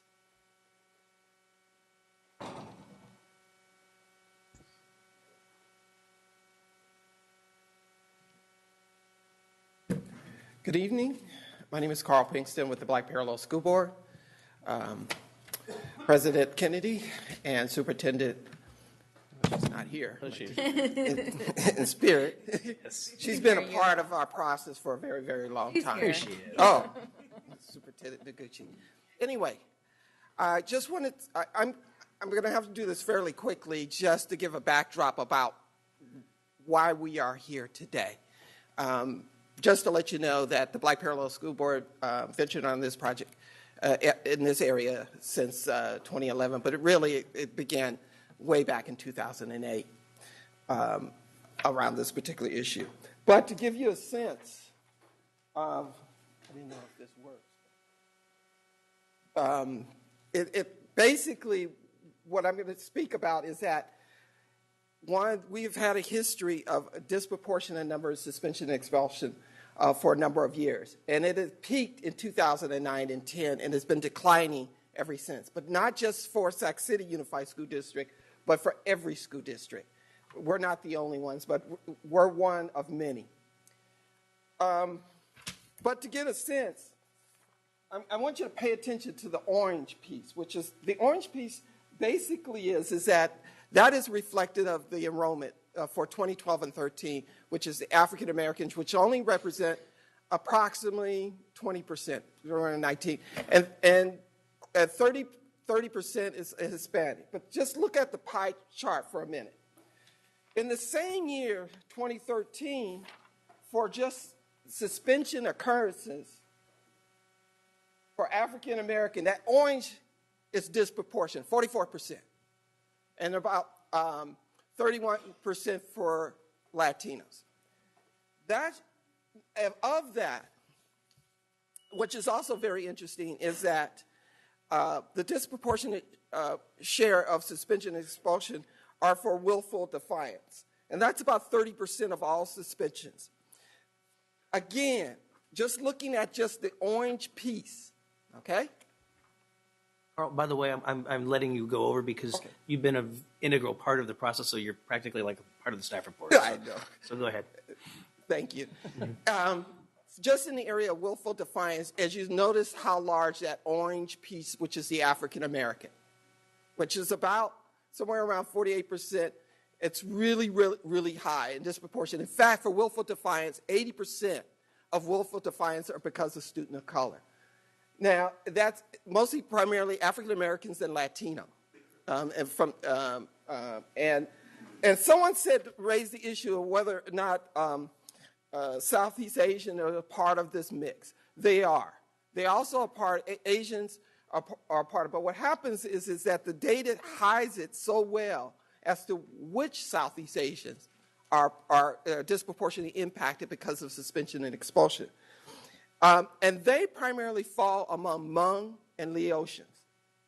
So because they get mixed in with all the other Asians, you don't actually see the data, and it has to be aggregated, disaggregated out to actually take a look at those particular areas. So I wanted to say thank you for giving me an additional amount of time to let you see the data, because you haven't had the opportunity to see that. And the rest of the people who will speak to actually the importance of this particular policy. Thank you. Now let's all do our best to stick to that 2-minute thing, okay? Say it again. Go ahead. Good afternoon, Board.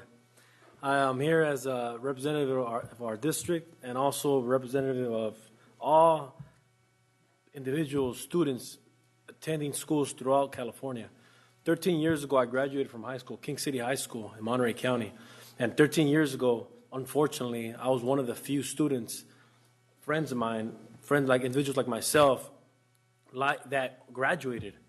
Unfortunately, 80 to 95% of my own friends are either in prison, locked up, or dead due to the fact that they were disenfranchised by zero-tolerance policies that continue to impact our community. And unfortunately, we tend to believe that, you know what, it's not going to affect us. Unfortunately, it is going to affect us, whether it's through the school-to-prison pipeline that's already there. I see people, friends of mine, getting hired, hundreds of them, every day by the correctional department. And we can't find jobs, but we could find those jobs. I see it every day now as an admin. I seen it here. I started here at the district in 2005 as a TA, from TA to teacher to whatever. But I continue to see the same systematic zero-tolerance policies affecting our kids. And now I see them in our own classrooms. But like Mr. Robert Sullivan said, it needs to begin in the classroom with relationships between teachers and students. Therefore, the professional development is going to be key in order to make this happen. We can sit here and talk about it, but if we don't put the funding into that and help our teachers better understand and become more literate with equity, they're not going to understand it. And therefore, we're not going to be able to build the capacity that we need to make successful. Thank you. Thank you.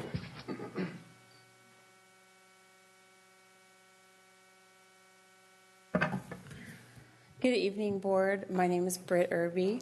I'm here as a representative from the Restorative Justice Task Force, also as coordinator of Expanded Learning Services here with the district, and as co-chair for the Building Healthy Communities Youth Engagement Work Group, and as a mom, all in support of the revisions to this policy.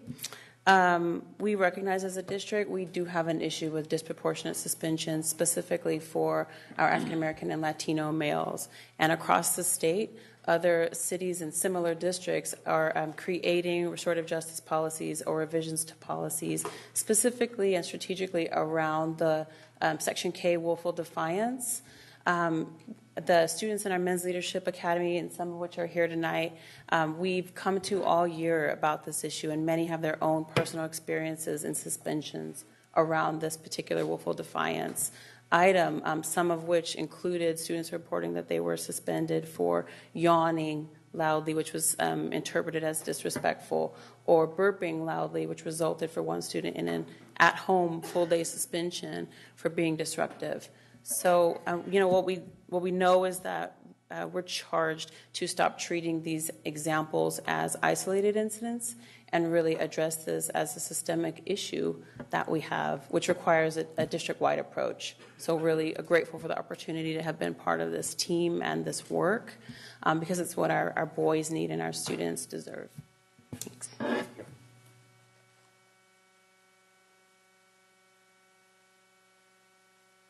Good evening, members of the board. I'm going to take off my hip hat for a moment and put on my CRAC hat, which is the Southeast Asia Resource Action Center. I'm the California Policy and Programs Manager. We're a national nonprofit organization that advocates on behalf of Southeast Asian Americans all throughout the country. And here in California, we have the largest population of Southeast Asians at over 900,000, and it's the largest resettlement of refugees anywhere in the world. We're here in strong support of the staff's recommendation to approve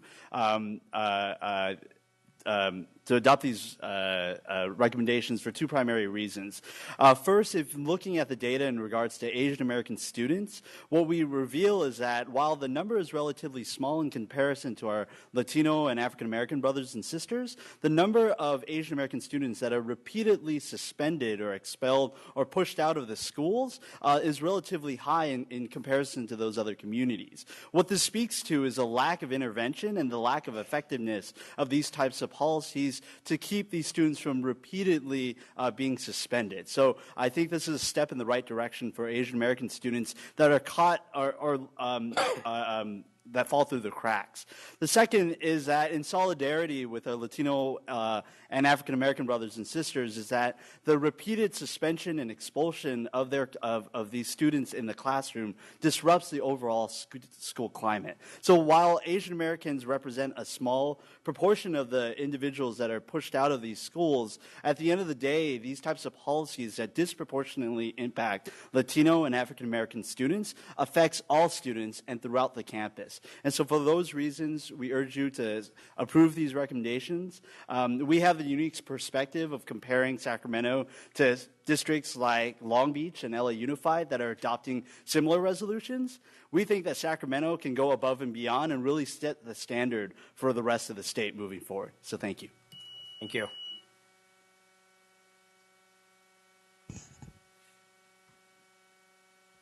Hi, my name is Marion Bates. I go to John F. Kennedy. I'm a junior in Men's Leadership Academy and in the Restorative Justice Committee since September 2013. But so in the beginning of the semester, I was suspended for dropping a pencil in class during a test, and I was suspended for 3 days under the willful defiance policy. And I missed a lot of classes, and my grades dropped from A's and B's to C's and D's. And so I was just saying thank you for taking action to change the policies that have been unfair to minority students in the Sacramento School District, and your vote in favor of this policy change is a step in the right direction. So, thanks. Thank you for not only being here tonight, but for participating. Thank you very much. Our next 5 comments are from Malik Kamara, Stacy Bower Ari, Terrence Gladney, Elizabeth Esparza, and Angie Sutherland.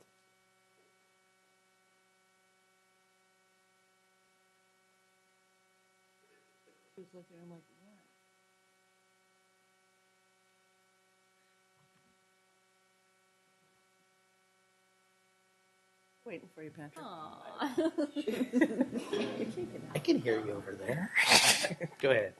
Good evening. My name is Malik Kamara. I'm a junior. I go to John F. Kennedy. I'm in the Men's Leadership Academy. Last time I was here, I shared a bit of my story, how I was given referrals before I came into class, and I basically want to thank you guys for being proactive and listening to us and seeking to understand us as students, and being willing to change the system that has been especially unfair to minority male students. So I just want to thank you guys for taking the time to listen and care for what we have to say. Thank you.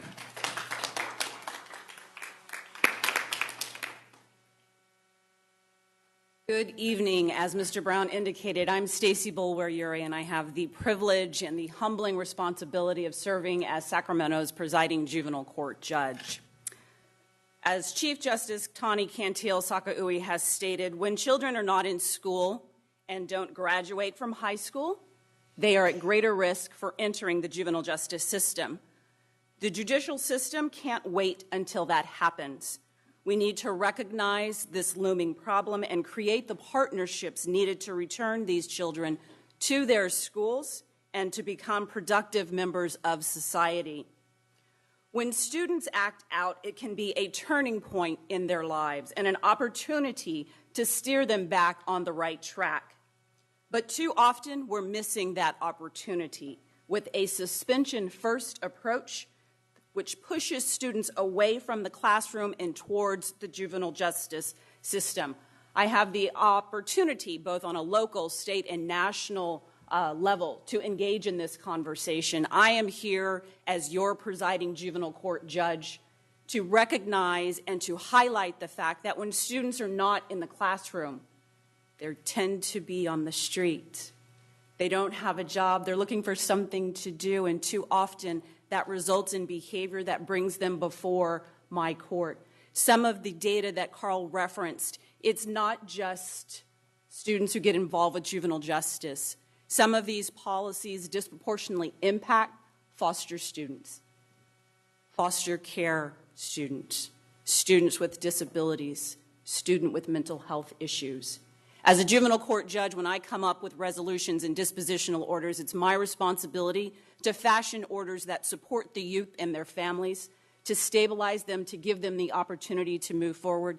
These types of policies help our students. I want to thank you for the opportunity to move forward.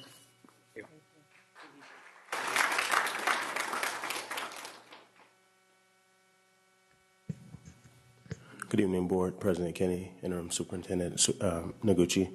My name is Terrence Gladney. Earlier, Board Member Hanson was asking me about my attire, and I told him that you guys know I'm a parent in the district of a son who has the pleasure of running with Amarian on the track team.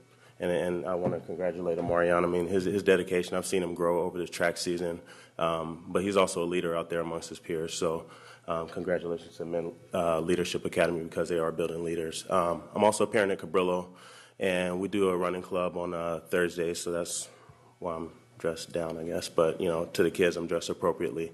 I want to share a personal story. Last week, there was a young man who is a part of our program. Well, actually, it was his first day, and his sister was in dance practice, so he asked if he could, come and participate with us. His disruptive, so he got sent away. He got sent to the front of the school to sit on the bench, and I went to ask the principal if I could give him an alternative solution to his behavior. So I brought him over, and I explained. I said, you can't do that, but, you're not going to sit on the bench. What you will do is you'll participate, but in a different form and fashion. You won't participate in the relay drills, but you will run. And, as I'm conducting the rest of the running club, I'm watching him, and without fail, he's back and forth to the fence, and he's carrying out, kind of what I laid out for him. And, after we're done, I gave him a snack, and I pulled him to the side, and I said, you show great character in accepting responsibility for your behavior. And I want to let you know that next week you will be participating with us. And he came back today, and he was on task. He was a leader, and when everyone else was disruptive, he showed traits of a leader. So we have the opportunity to really shape these kids' lives, many of whom, for whom school is a safe haven.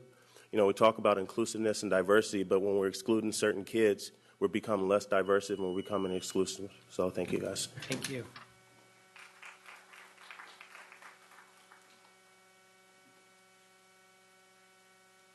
Everyone.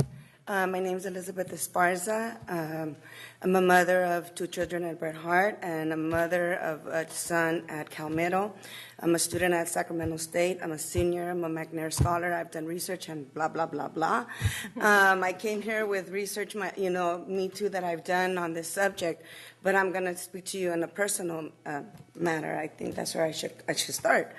A couple months ago, I went to a lecture at Sac State, and it was Dr. Cameron Wedding giving a lecture about the prison pipeline and suspensions, and she talked about discretionary suspension, and I was like, I had never heard of that term. And so this is where, it's up to the principal or the staff, to decide whether the suspension takes place. Little did I know that a couple days later, my son would be suspended. I got a call, and I was like, hey, why is he be suspended? First thing I said was, is this a discretionary suspension? They said no. I said, excuse me, what code is it? Blah, blah, blah. And just over the phone, they're suspended. I'm like, you know what? He can't miss those schools. I make sure he's there at those school days. I make sure he's there every single day, and you cannot suspend him. Can we meet? No. Can I talk to the principal? No. Leave her a message. The point was that I went into my parental rights, and it could be considered, but they told me no. I went to school. I met with the principal and the vice principal, and I said, you know what? I talked to you both, and you both told me that it wasn't, and it is. They said, we had our discretion. Exactly. You had your discretion. My son, I hope I don't get it. My son found a lighter at school, lit the tip of the color pencil, and he was accused of carrying a weapon. Inside, in the suspension and what happened in the incident, it has no record that the lighter was found at school. It starts with Alfredo was found with the lighter. And so with that, with other kids, they're categorized, they're tagged as something that they're not. Now my son has a record saying that he has a weapon. And there was a lighter that was found in a school that should have kept them safe. And so with that, I tell you that we need to take initiative, and we need to stop sending our children to prison. Thank you.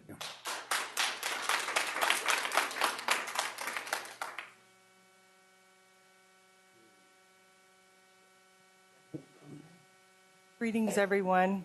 I'm Angie Sutherland. I'm a parent.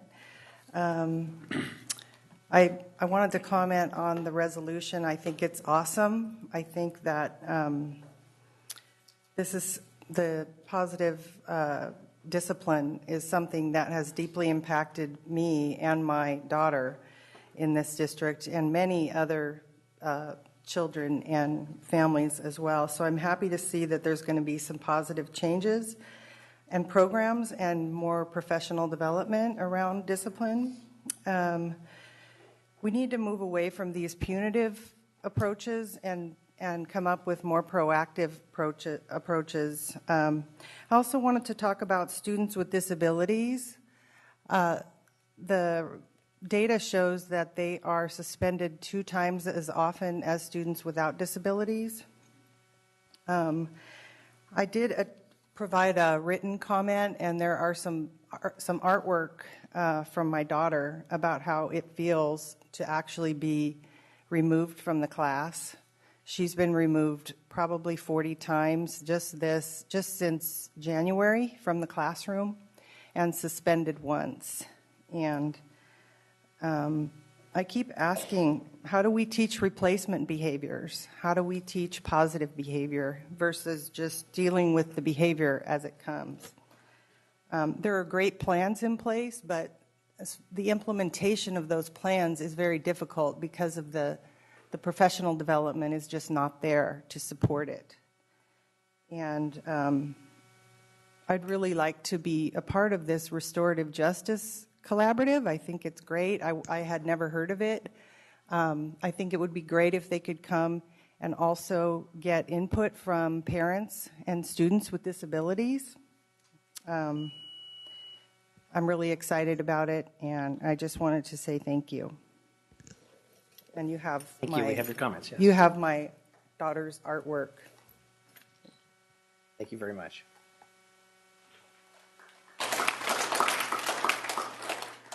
Our final three comments on 11.1 are from Curtis Natsina, Darlene Anderson, and a group of students, I believe, called the Street Team.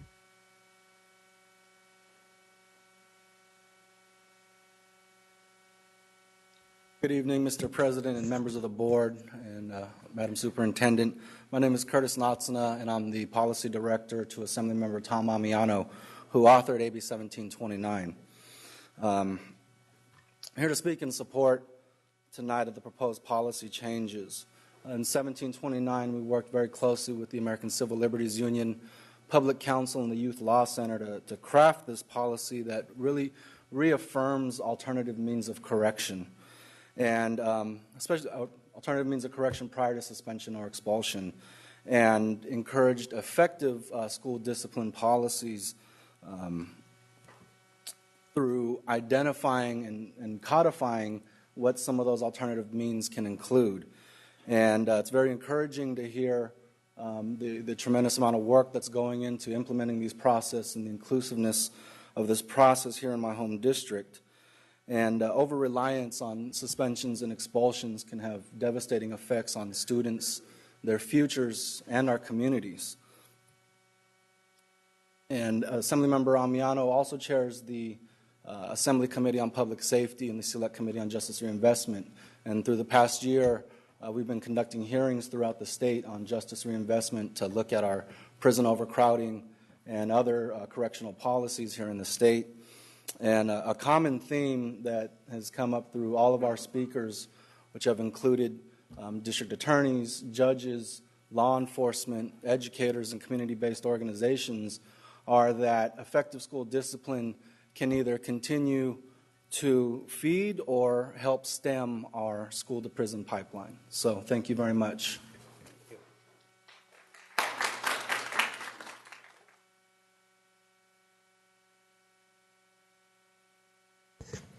Good evening, Governing Board. This issue has been an issue in Sac City, seems like my whole entire life. I'm 55 now. I graduated in 1976. But as I see my young 17-year-old in a high school, and I know that that school lost almost over, I would say, 60 kids because they were failing or subjected to the willful defiance issues. Understanding that when we hire staff and we give them a title to work with socioeconomically challenged children, we don't require any data to demonstrate that that even worked. So staff are paid upwards of $100,000, and no data is ever produced to demonstrate that that staff member was effective. Our children who are children having children, and those are the same children that dropped out of Sac City Unified School District. Sacramento is most impacted by the seeds that they have planted, and they are harvesting what they planted. Children don't have the social and emotional skills to participate in our society, yet the public school system should provide those services. I look at the single plan for student achievement, and I understand that it has no cultural base, no citizenship responsibility. When you go into a lot of our schools that are failing our children, the walls are blank, and you can tell that they don't have a culture of support for those children. They are being documented out of the school system. This district has truly created an alternative pathway for children in poverty, and that would be credit recovery, because you know you need to increase your graduation rate. And so these kids who never attend school with their peers are graduating with them, and this is soon to happen. And I think that a governing board who is elected by the people need to be responsible to the people that they elect, and we have to do a better job and utilizing those single plans for student achievement and making sure that they do work. Thank you.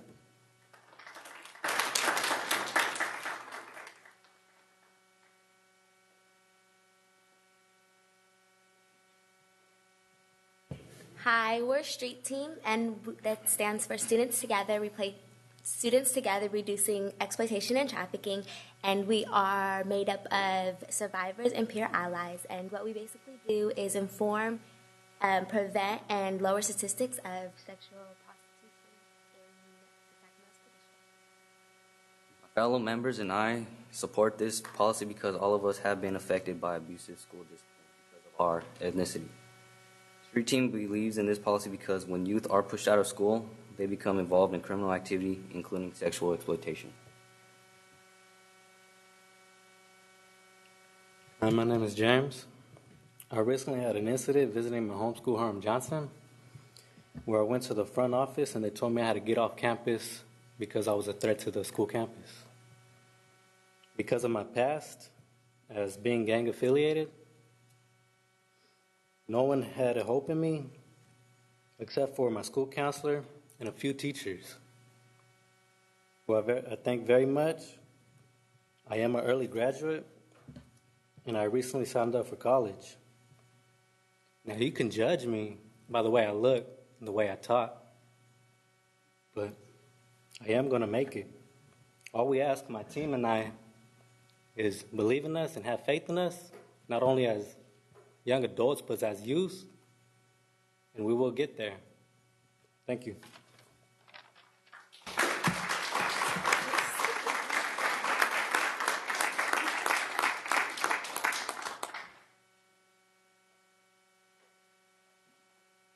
Now, Stacy Bill, don't get me crying.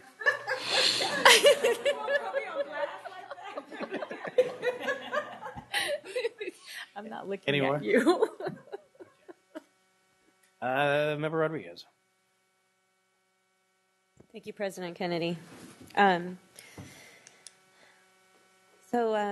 This is a good policy. It's a good start. But before I start asking for some feedback and some answer to a question that I have, I'd like to kind of review some of the comments that came up.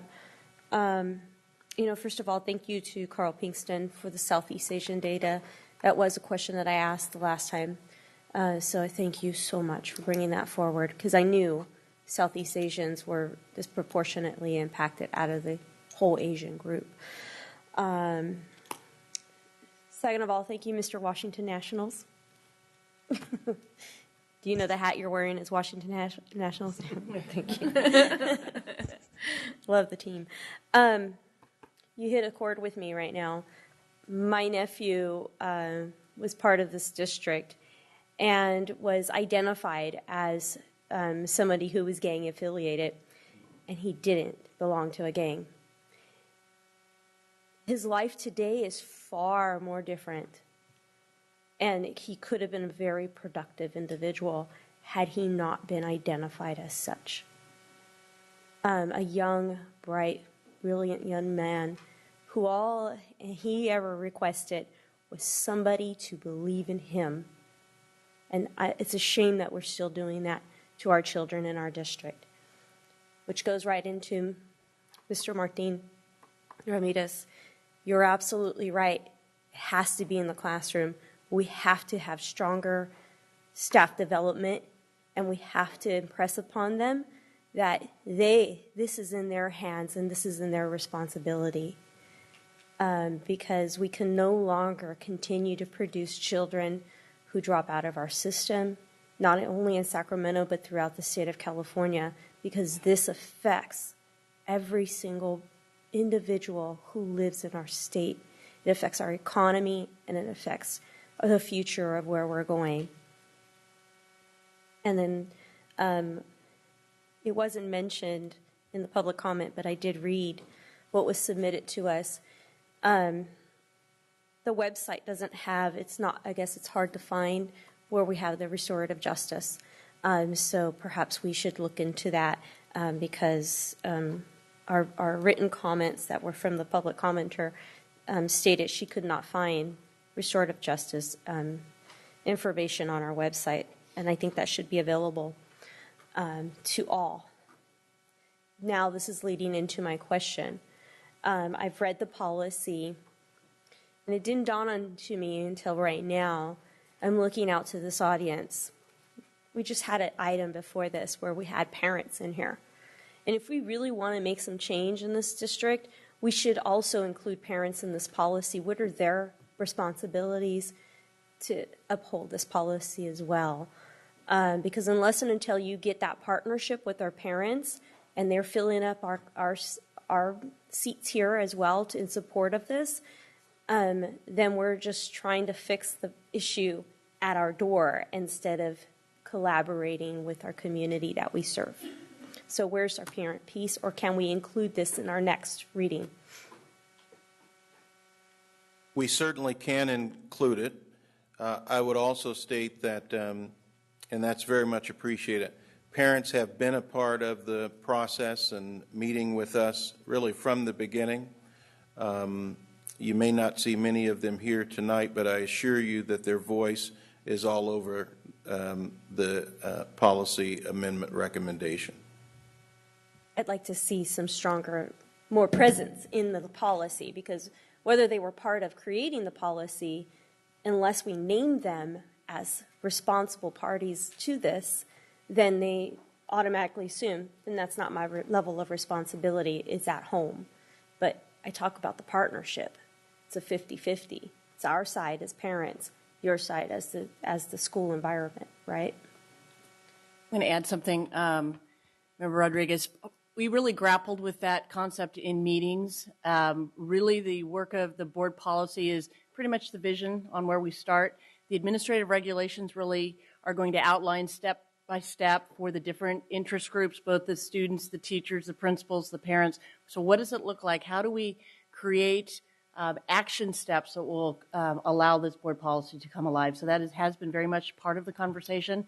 Look forward to any input that you have next year as we develop parents and their responsibility level, and also supports for parents in their responsibility level as well.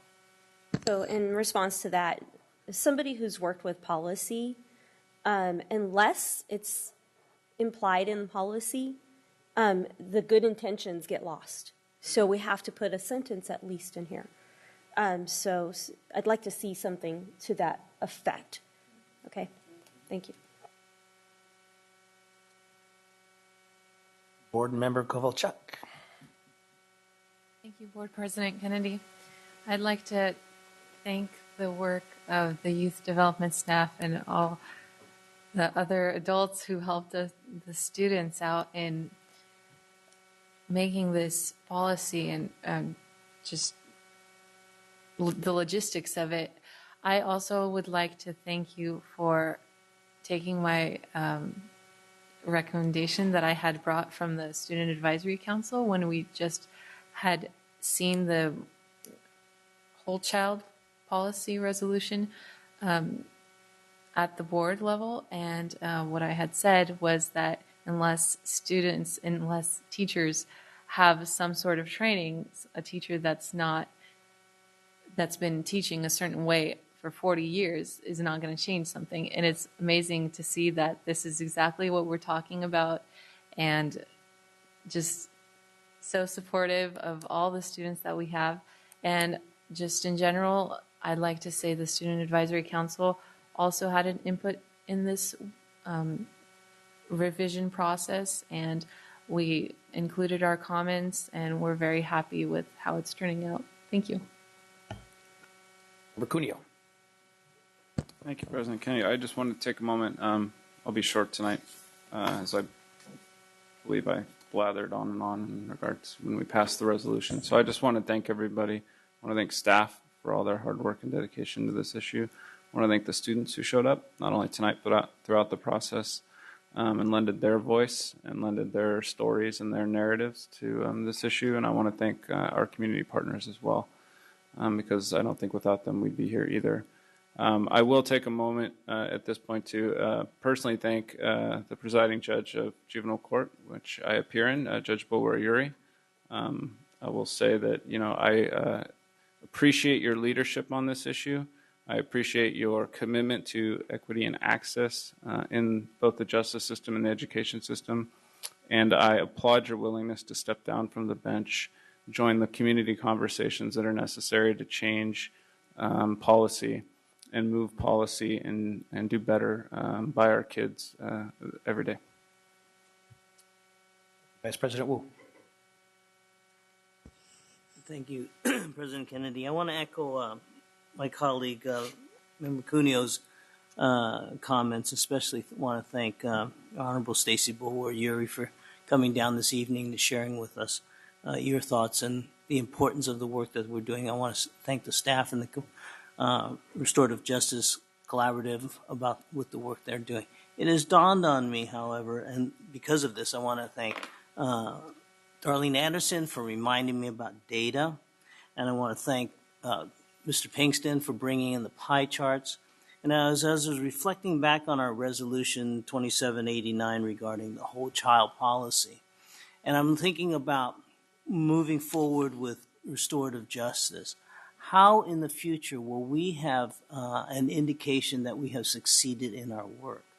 I see in the whole child policy, and Mr. Pinkston's pie charts brought this to mind, is that there are a number of percentages about the separation of our minority groups and those who are impacted by the willful defiance policies. But we don't have the numbers. And so if in 5 years we have the same percentages, but the numbers have dropped from, I don't know how many suspensions we have annually, let's say hypothetically it's 200 and it drops down to 10, but the percentages remain the same. We look back on this policy and we're saying, well, did we fail? No, we didn't fail because the total number of the suspensions had been reduced because of these policies. So I think that while we've already passed Resolution 2789, some acknowledgement maybe in the staff report or something when you bring it back to us for final approval, reflecting the total numbers, the historical numbers of suspensions due to willful defiance, in addition to the percentages that have been brought to us, so that we can see in the future when we're looking back on whether or not we have succeeded with this policy, the total numbers, the reduction in suspensions that we're hoping to achieve. Thank you. Thank you. No more board comment. I echo my colleagues, so thank you very much. That 11.2, the revised board policy 5137, positive school climate. Mr. President, It's back. good to see you. Wow. Mr. President, members of the board, Superintendent Noguchi, this next presentation is closely linked to the previous presentation.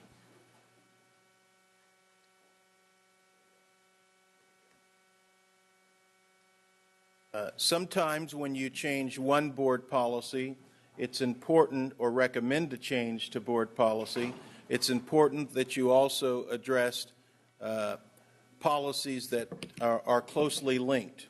In this case, the policy on school climate, 5137, the board thought it was, the committee thought it was important to address board policy 5137 as we go through the discipline policy. In short, it creates several preambles in board policy 5137, a preamble for students, a preamble for educators, a preamble for parents, and you have that in front of you. I won't read it this evening. It also establishes language that states that we believe that our schools will remain and continue to be positive and safe environments. It stresses the importance, as we have in this meeting and others, of social emotional skills. It goes on to state, get this clicker thing right, it goes on to state that professional development will be a significant part of the ongoing school climate debate in this district. It creates opportunities for students to have a voice. I think you've seen tonight that the committee that we've established went to great lengths to involve our students in the process. It continues to promote collaboration between our stakeholders. It promotes nonviolent ways of conflict resolution and continues with the promotion of restorative justice.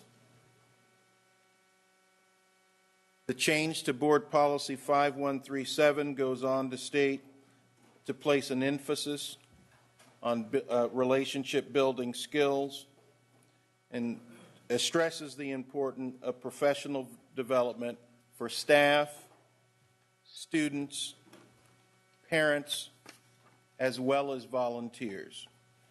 So the recommended change to Board Policy 537 follows the same timeline, the same activity as the discipline policy did, but we believe that these changes should be reflected, and we're happy to take any questions that you may have.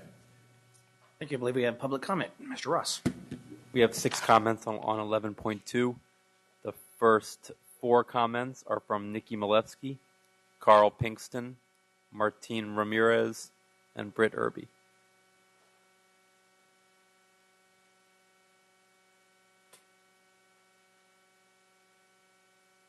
Good evening, members of the board, President Kennedy, Interim Superintendent Noguchi. I'm Nikki Malevsky, President of the Sacramento City Teachers Association, and I just wanted to reiterate some of the concerns I shared before about these policies. They are very nice words on paper, but the district has to actually provide these supports for students and teachers in their school communities. The discipline policy states its intent to minimize excessive use of willful defiance as a reason for suspension, and encourages schools to use alternative means of correction, such as participation in programs that are restorative, with positive behavior supports that include tiered interventions. The whole child policy lists eight alternatives to suspension. That includes, but are not limited to, referral to the school counselor, psychologist, social worker, etc., referral for a comprehensive psychosocial or psychoeducational assessment, tiered interventions that occur during the school day, after-school programs that address specific behavioral problems or issues. These alternatives are great words on paper, but you actually have to provide these things. You have to actually have them for these students in these school communities so that things can improve in the way that we all want to see them improve. If you look around at our schools, we don't have a lot of these supports that we're talking about in these policies. And it's really important that we focus on that. Restorative justice, or the other ways that we help students learn to take responsibility for their behavior, do something to rectify whatever is wrong, and to move on feeling better about themselves and being capable of handling the situation differently in the future, has to be fundamental. We have to focus at least some of our time teaching students to understand feelings, resolve conflicts, and build relationships. From everyone throughout all of our sites to the behaviors modeled by the highest administrators, it has to be a serious commitment by our district. Counselors and school psychologists and the other support interventions that are necessary are the roots of this program and this policy, and I urge you to actually have those supports and put the energy and focus into those. So thank you very much. Thank you.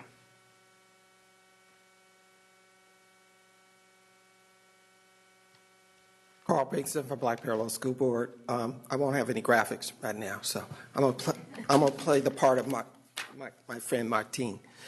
Just to give you a little background and to give you an idea of what you have before you. There's a couple of things that brought us to where we are today. Number one, you are actually ahead of the game and learn from everyone else. In LA and as well as San Francisco, when they brought before their school discipline policy, it was in a very adversarial position. They did not have the support of the teachers. They did not have the support of many of the administrators. We worked really hard to work with all parties to bring them on board, to make sure we had parents, students, voice, everyone. In fact, Martine will testify, is that we started this 2-3 years ago, working primarily in the community before we brought it as part of the Restorative Justice Collaborative Project. That's number one. Number two, we are the only one that are working to make the connection from school to prison pipeline. We're the only one that have done that. We have actually brought judges and other partners to the table to have a rich and powerful discussion. No one else has done that in California. You have done that. The last thing is that also both in LA, San Francisco, and Fresno, we learned this from Fresno, is that this is not going to work unless you have professional development and you fund it. And we said that, and last but not least, we said this is not about program, this is about system change. And system change, which means everybody has to change. Everyone has to do things differently. We're not out to seek new programs, we're out to change and make Sacramento City Unified School District the best district in the country. Thank you.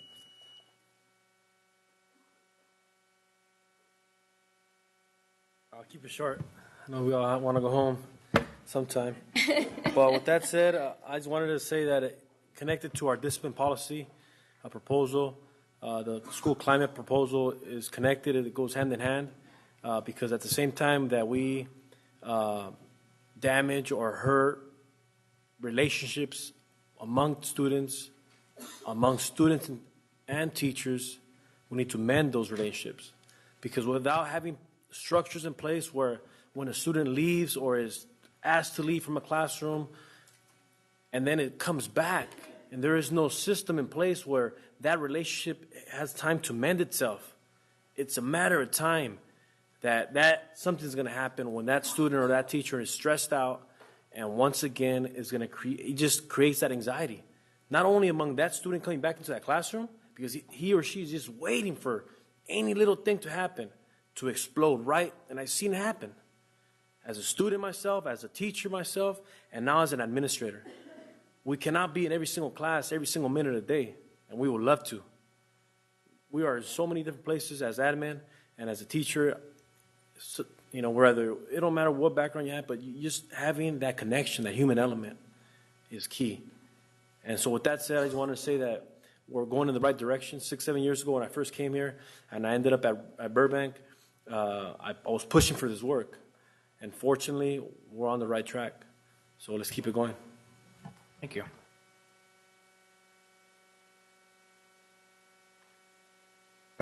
Good evening. Again, Britt Irby with many hats, including a member of the task force, coordinator for expanded learning, and BHC, co-chair of youth engagement work group. I wanted to share that in January of 2014, the U.S. Department of Education publicized a report. It's titled Guiding Principles, a Resource Guide for Improving School Climate and Discipline. Well timed for us, although the work began a lot, much before January of 2014, but outlined in that report are strategies aligned with exactly what the task force has tried to create in the revisions of these policies. Strategies such as using opportunities to help students learn from their mistakes, strategies for building the students' skill level so that they can meet higher expectations, and in lieu of punishment and focusing on disproportionate consequences as a result of undesired behaviors. So I'm really proud of that and excited about our alignment with what's a national effort. Again, wanted to take this opportunity to bring the students of the Men's Leadership Academy, those voices forward, especially as we get later. We know they're not here. They have ideas, and our students are more than willing to meet all of the adults halfway. So some of the things that when asked for ways that we could improve in schools' response to challenging behavior, this is some of the things that the students said. One student said, I think that teachers and principals could listen to us more and try to understand us and not label us out of what they think we are. It helps when teachers or any type of adult builds a relationship with a student. Most of the time, the problems can be talked through instead of putting something down on our record. And finally, what I thought was a great suggestion, having close relationships with everyone on campus would probably get rid of suspension altogether. The student indicated that even the hall monitors were nice and felt that they cared about the student and that impacted the way that they responded. Thanks. Our final two comments on this item from Darlene Anderson and Terrence Gladney.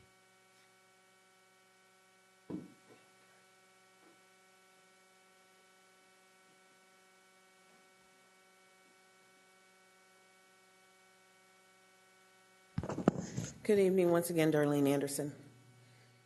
I think the most important thing to understand is that the federal government gives guidance in regards to positive behavior support plans and how the district should have a positive behavior intervention plan as a district. And then children with disabilities are entitled to positive behavior support plans too. And when they don't work, and when the behaviors can't transition that behavior at the site level, the parent has a right to have an IEE, and that would be an outside educational provider assessing the situation from a third party. I think that there are many reasons why kids act out. Mostly is because they're not at grade level. And when a child comes in from K through first grade and then first to third, if they're not reading, they're seen to be off task and acting out. They're not prepared to be engaged.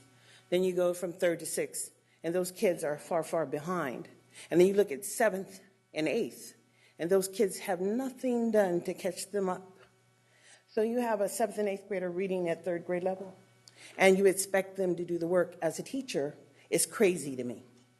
And crazy is as crazy does because this district is not looking at the data. These children are not capable of doing the work, and therefore they're being sent out of the classroom the majority of the day. Some kids I see every day at lunchtime when I go take my son lunch. I take him lunch because I want to know what's going on. I think more parents need to be at the schoolhouse. I think more parents need to be at this board meeting. I think that education is a civil right. And I also think that parents need to understand that we voted in the 80s that we would hold the governing board accountable, but we would be the overseers of the public school system. And somehow we have begun in a society where we think that people take care of us because the system works. The system is broken, and it is time to have more parents engaged. Thank you.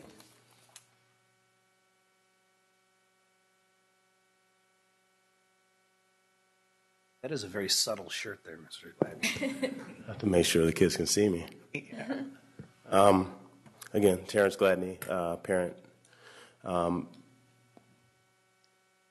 think that it is important, as Member Rodriguez spoke earlier, to make sure that we specify things in policy that we want to spell out, but it's just as important as to make sure we fund them. I think that that really establishes our priorities. And when I, as a DAC member, am sitting in a meeting and hear that, certain foster youth positions were only saved because a grant was restored or was reawarded, that's troubling. Our priorities, we have general fund dollars to do certain things. Why are there dollars still sitting in Common Core unspent?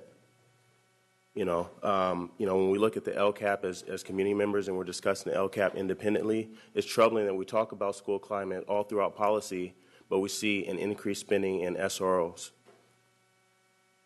We're talking about kids that come from communities in which police officers disenfranchise them, and we're creating that same environment at our school campuses.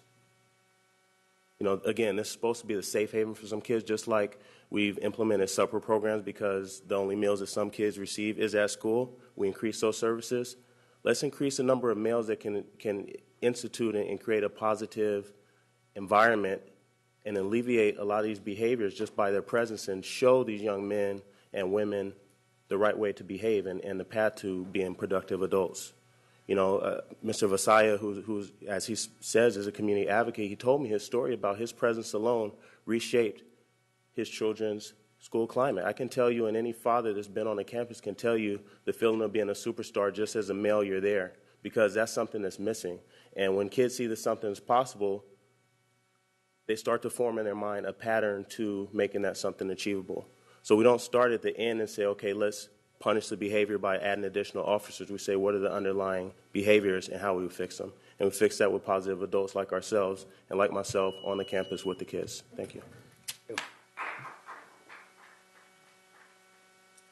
Hey, that's all the public comment we have, so Member Hanson. Thank you. One item that jumped out at me right away, and that's just under the recommended changes, the preamble. It says the preamble should be focused on student, educator, and parent rights. I'd like to see us adding the word and responsibilities. I think that kind of addresses what Terrence and Elizabeth had mentioned earlier. It's not just, we talk a lot about rights, and I think we spend probably too much time talking about rights. We have to talk about what responsibilities are too, because we have both. And I want to make sure students know they have responsibilities, and teachers and staff and the parents. We all have rights, and we love to talk about those, but we also have to remember we have responsibilities too to help make sure that we're providing good role models and all that. So I think that's important to put that in there. It's not just the freebies, but it's also the tough stuff that we all have to step up to do that too. I'm excited about a lot of things that have happened in the district. Our suspensions are down, expulsions are down, graduation rates are up. Those are all great trends. We're moving in the right direction. I do think that we're ahead of the curve with these policies, so I definitely applaud that. Our community expects us to step up, and I know that from the many visits I have on campuses, we expect a tremendous amount from our staff, teachers, administrators, classified employees, and to me, it's sometimes it's totally overwhelming. I was at an elementary school, and a student had been absent 30 times already. It was clear there's a problem. They contacted the parent. Parents said the student was sick, always the student was sick. Well, they knew that that wasn't the case. Actually, the parent at home was abusing drugs, was off and gone, and the parent was asking this first grader to care for the younger baby, and that's why the child wasn't able to go to school. What kind of life is that person supposed to have? What can the school district do in a situation like that? It's just so remarkable. The school actually, on those days, is now allowing that student to bring the baby to the school, and they care for the child. It's outside the bounds of, of what we should be able to expect that all of us do every day. But those are the kinds of extraordinary things that the situations demand, and the fact that we step up and do those kinds of things is remarkable. So I just know that we expect so many things. We expect perfection from all of us, and our staff. We definitely do have to figure out ways to make sure that we're funding this. It is a paradigm shift. We're asking for a lot. And it's a lot for teachers that have been teaching a certain way, or expectations that principals and other staff have had for many years, have had to deal with problems, and to expect them to change and flip on a dime. That is expecting a lot. And one of the speakers had mentioned before, students that are just waiting to go off because they're just angry on the inside about whatever things are happening in their life. And there's probably teachers and other admin staff who are the same way. They're waiting for someone to make a misstep, and it's so easy when you're looking for it to see it. It can be something as simple as dropping a pencil or doing something silly that triggers those kinds of things. So I do certainly hope that and expect that the district's going to put funding into helping do the training. I would like to hear from the SCTA leadership. I know we talk about extra funding. I'd also like to hear that there's actually support for these policies should the funding be there. I think that would be positive for all of us to know. The community expects all of us to step up and to be part of solving this problem, and it's going to take all of us together. So we do have to make sure the money's there, that we can provide the resources to do that. And I really think the social and emotional learning is a great program. It goes right at the heart of this. We have to start teaching our students and ourselves what it means to be a community member, what it means to participate and work together, and that's something that I think that policy addresses. And lastly, I just was at McClatchy a few days ago too, and visiting. They have an in-school suspension program, so they don't have to kick kids out, so they're not at the street. It doesn't make any sense to send somebody home when they're misbehaving, and how's that going to help them, because they're not in school. That doesn't make any sense at all. So they've got a great program where they basically, the students get kicked out of their school, their classroom, but they're spending a day or a couple days in a special class getting, so they're still getting instruction. They're still on the school campus, and that's what needs to happen. So, I appreciate all the work and time that's gone into this, and, looking forward to seeing some positive results, and the district putting some money and resources in to make sure that we support our staff. Thank you. Member Rodriguez. Thank you, President Kennedy. I'd like to see at the paragraph that says, furthermore, the board shall increase investments. I don't like the word shall there. I want to see the word will because I'm just visualizing in the future if any board had to deal with, in the future, had to deal with what we had to deal with in terms of making a choice of cutting teachers, doing things that affect personnel and having enough bodies to teach over a policy that we shall fund. I'd feel a lot more comfortable to set it up in terms of we will increase funding. I don't know how the rest of the board feels about that. And then on the page 2, the superintendent or designee shall give students and parents the opportunities to voice their concerns. Those are my 2 edits to this policy. Thanks. Arroyo. Thank you, President Kennedy. I have one question, really, and I want to thank Mr. Gladney for bringing this issue, SROs. 2 issues that were brought up. One of them was the validating of students as gang members, and I know that there's a protocol, and I've heard comments of that protocol being too loosely applied and too many students actually being validated as such, and then it just kind of kicks the process, right? The other comment that I heard is the need to develop more staff development. To what degree are SACPD, because they're the ones that provide us the SROs, will or could be part of this type of professional development so that they can too be part of this process, because they are an integral part of the system and our schools. And when we're talking about this issue, I'm not sure that we can necessarily talk about it without talking about them as being part of the process as well. So.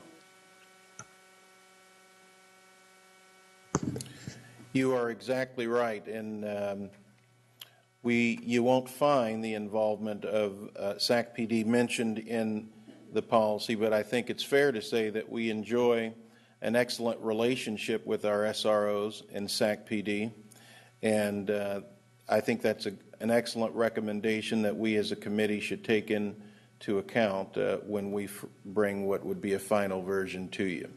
Yeah.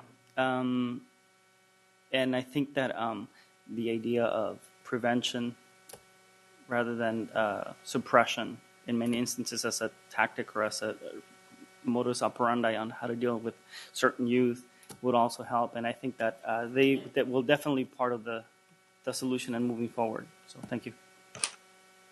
Vice President Wu.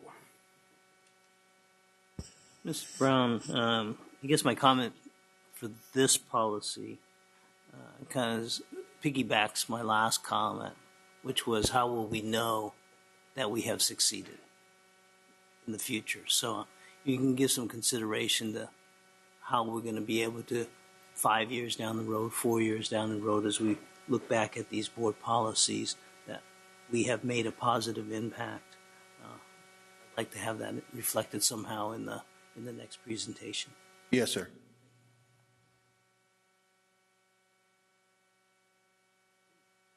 I'll be brief. Has staff given any thought to the budgetary implications of implementation? In terms of actual amounts? Yes. Okay. So really the process here is first getting the board approval on the board policies, and the next piece on both of these are the admin regs. So depending upon what comes out of the administrative regs will really then dictate what the funding sources will be needed to be able to support that. You know, something that Member Arroyo just mentioned is the SROs. And earlier it was mentioned that this is a systemic change. This is a systems change. This is going to take a long time, and it's going to need to be funded over many, many years. It's something that needs to be well thought out next year. So it's not in our budget at this point. You're going to get the budget next month, a proposed budget. It is not part of that for this next year. Certainly that's something that we can consider. But moving forward with the recommendations from the administrative regs, that's what will dictate, the need in the different years moving forward. Okay, so I just would have two comments to that. First, I would urge staff to look for grant funding if possible. I think, not only is this a local, state, it's a national movement, and there are pots of monies out there, I think, that can be had along the way. That would, I mean, we're going to be a leader on this issue, and we're very attractive to outside funders in regard to our position in the state capitol. The second issue is, I think, what you hear is a lot of support, not only at this level, but also in the community for this policy. So I think the more, I guess, how you say flesh, the more budgetary flesh you can put on the implementation piece and make it public, I think you're going to be in better stead at the board level eventually, because I think there's a lot of goodwill, there's a lot of desire to see these changes, and I think the more the public can realize the budgetary choices that we have to make up here come June, and realize that it always comes down to priorities, and that this is a priority, I think we'll be better positioned to implement this appropriately for the district. Great. Once again, thank you very much for wonderful work. Thank you. Okay, 11.3 surplus real property process. This is an information item. We're not going to take any action on this evening, or even engage in a lengthy discussion. Discussion can come later, but we all know that this is the result of a lot of an issue at 16th and N, that there's a lot of interest in perhaps developing 16th and N. What was there was one proposal to, I believe there's at least 3 proposals in. I got an email today from somebody saying, where do we send these proposals? So there is a lot of community interest, which I think is really an indication of the economy in Sacramento getting much better, which is a good thing for all of us. The consensus of the board is to do what is the most open, transparent, and with outreach to the community, in order to solicit proposals that will best serve the district and our students, our underlying purpose, what we do, everything. So with the consensus of the board, I'm going to ask that we, I'm not done. I'm going to ask that we direct staff to develop a proposed RFP and a proposed process and have it agendized for the next meeting for full discussion by the board. That is the direction that I believe was the consensus of staff. I believe we have public comment before board comment. We have, excuse me. No, you'll see my name next to it. Patrick. You'll see my name is next to it? You just heard it. That was it. The full presentation will really be next week. We have to direct staff to do this, and so it will be an open process, open meeting in which staff will bring forward a proposed process for us to discuss and perhaps change, alter, fully debate, and as well as an RFP. It's an information item. Oh, well, Wake up. Somebody get him some coffee. we have public comment. 2 comments on this item from Curtis Nutsina and Britta Guerrero.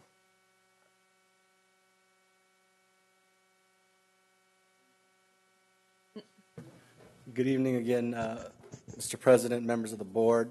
My name is Curtis Natsina, and I am here tonight on this item as a resident, as a constituent, as a product of Sac City Unified Schools, and as the board secretary for the Sacramento Native American Health Center, also known as SNAC. And on behalf of the board, we ask that this elected board craft a land use decision process that provides for the greatest community benefit, that considers the needs of the community, and that considers the maximum use of public resources for the greatest good. In considering community needs and benefits, one major need is health care. And SNAC has been a partner in Sacramento's safety net, serving not only Native people within the community, but all who walk through our doors. The state is projecting that nearly 11.4 million people will be eligible for Medi-Cal next year. It's nearly 1/3 of our state's population who will be seeking services through community providers such as us at SNAC, and we are one of 5 federally qualified health centers here in Sacramento who provide those services. And especially with the Medi-Cal reimbursement cuts not being restored, many health providers are not accepting Medi-Cal, and Medi-Cal patients rely almost exclusively on community clinics. In the community clinics, the 5 here in Sacramento are not nearly enough to meet the projected demand. SNAC was the first community clinic in the state to attain AAAHC accreditation as a patient-centered medical home. It's compliant with healthcare reform that's going on right now, and the first Native clinic in the nation to achieve this. Our programs and staff have been recognized for providing high-quality, culturally competent services, and we are viewed as a model for steady, smart growth and management. Inclusiveness rather than exclusiveness has always been the intended for this site. From its roots as a public, albeit at the time segregated, school well over 100 years ago in the time of Plessy versus Ferguson, to the recent efforts to develop a Unity Center, community benefit is the clear intention, and we ask that the board honor this legacy.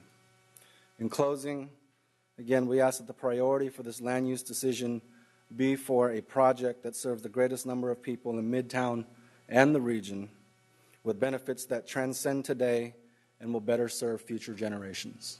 Thank you. Thank you. With that, before we have our next speaker come up, I'm going to make a motion that we extend our board meeting time to 10:45. Second by, it's not the last thing on the agenda, unfortunately. Seconded by Vice President Wu. All those in favor? Aye. Opposed? Abstain? Thank you. Good evening, board members and staff. Thank you so much for giving us the opportunity to speak to all of you this evening. My name is Britta Guerrero. I'm the CEO of the Sacramento Native American Health Center. I'm a Sacramento County resident. I'm also a constituent and the parent of 2 children in the Sacramento School District. As you are aware, through the extension of ACA, healthcare is a local issue. We have given you information about the health center. We had 36,000 visits last year, and this year we already have a 30% increase over the first quarter. 73% of our patient population live in Sacramento proper. We've enrolled 428 new patients in covered California products within the last 30 days. Early projections reflect an additional 250,000 potential eligible insured with ACA in the expansion of Medi-Cal products and also covered California products. Sacramento does not have the capacity to meet the healthcare needs of the community. As Curtis mentioned, we are one of 5 FQHCs in Sacramento. We obviously need to be very creative in the solutions that we offer, and partnerships like the one that we're proposing between the Sacramento School District, the Sacramento School Board, and a local FQHC is definitely one of those ideas that is creative, obviously. On behalf of the board, the staff, and the community, we're requesting that you prioritize community benefits in the surplus property process when determining the fate of the Jefferson School, located at 16 N Street. One of the things that we were reviewing, why we've been waiting so patiently to have an opportunity to speak, is that on page 10 of the Lozano and Smith document, we'll be submitting a letter stating that some of the guidance that's outlined in this document is not correct. So we'll be submitting that to you probably within the next few days. So thank you for the opportunity, and we look forward to participating in your process. Thank you. We are lifelong learners. Well, I'm an attorney also, apparently. Yes. Thank you. Thank you. We have one more comment on 11.3 from John Hodgson. Good evening, members. My name is John Hodgson. I'm with the Hodgson Company, and I am one of the folks who's interested in this property.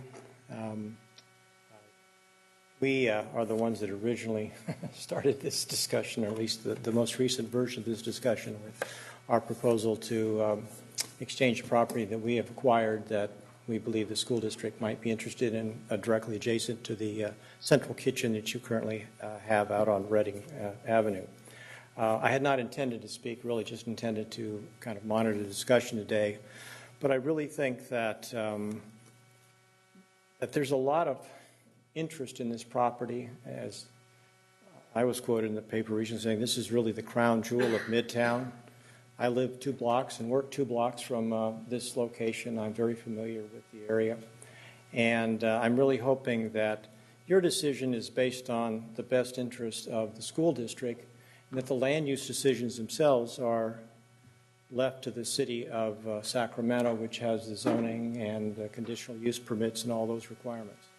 Again, I'm hoping that we welcome completely the RFP process. We hope that it's fair, open, and allows any number of people. I have had several friends of mine who are also in this business, and they are as equally interested in this property as the 2 or 3 of us that are currently expressed interest, both nonprofits and for-profits that are out there. So I would just hope that you would keep this process, this RFP, this procedure as open and objective as possible.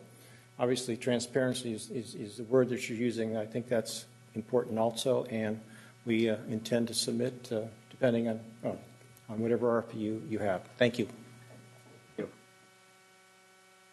All the public comment. Member Rodriguez. Thank you, President Kennedy. I am not in favor of asking staff at this point to do an RFP. The board has not had a discussion openly about what it is we'd like to direct staff specifically to include in this RFP. You know, there's certain things that I'd like to see included in it, and I don't want to have to wait until we get an RFP that's already been hard at work by staff, and then we're directing them in a different way. So I'd like to see this agenda item come back so that we have a full discussion as a board looking at the information that we have before us, and we get time to study what Lozano and Smith has provided to us as a checklist. So that's where I'm at right now. I'm not in favor of RFP. Okay, Mary Hanson, I know you're, but since I'm my name's on here, and I'll respond to that.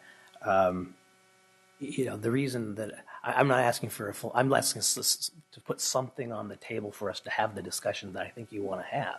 So we're not that far apart here.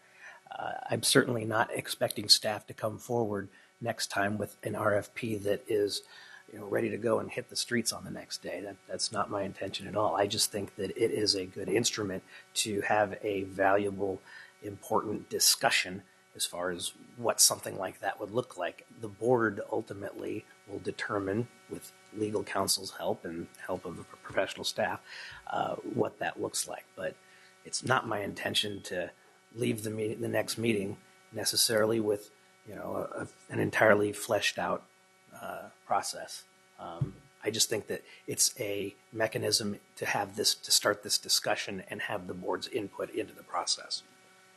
I'm sorry, but would you agree a better mechanism to have a jumping point for discussion would be a presentation of the law, presentation of the checklist, so that we could have a discussion around that as opposed to an RFP? If that's the way the will of the board, absolutely. Thank you.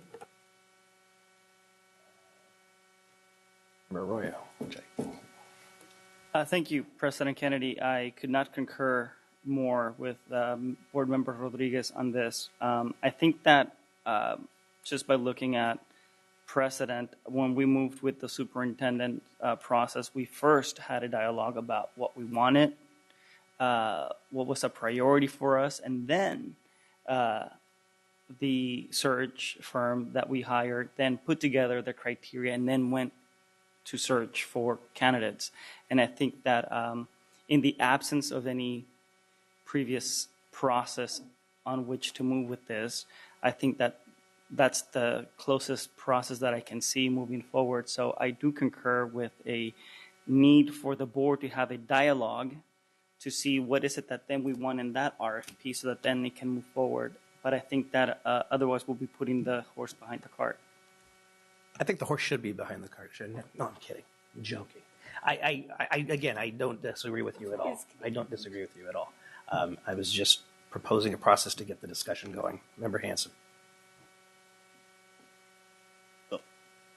I'm excited that there's a lot of interest in this property. I assume that there's a lot of property that the district has that is going to be surplus property. Some obviously we have to keep for future educational facilities or our hope for growth as we make the district a more attractive place to be and where students and parents want to be.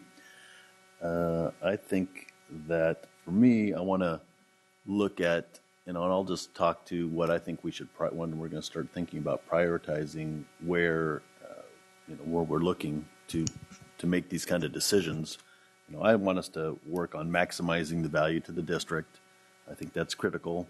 That goes to our students and our taxpayers.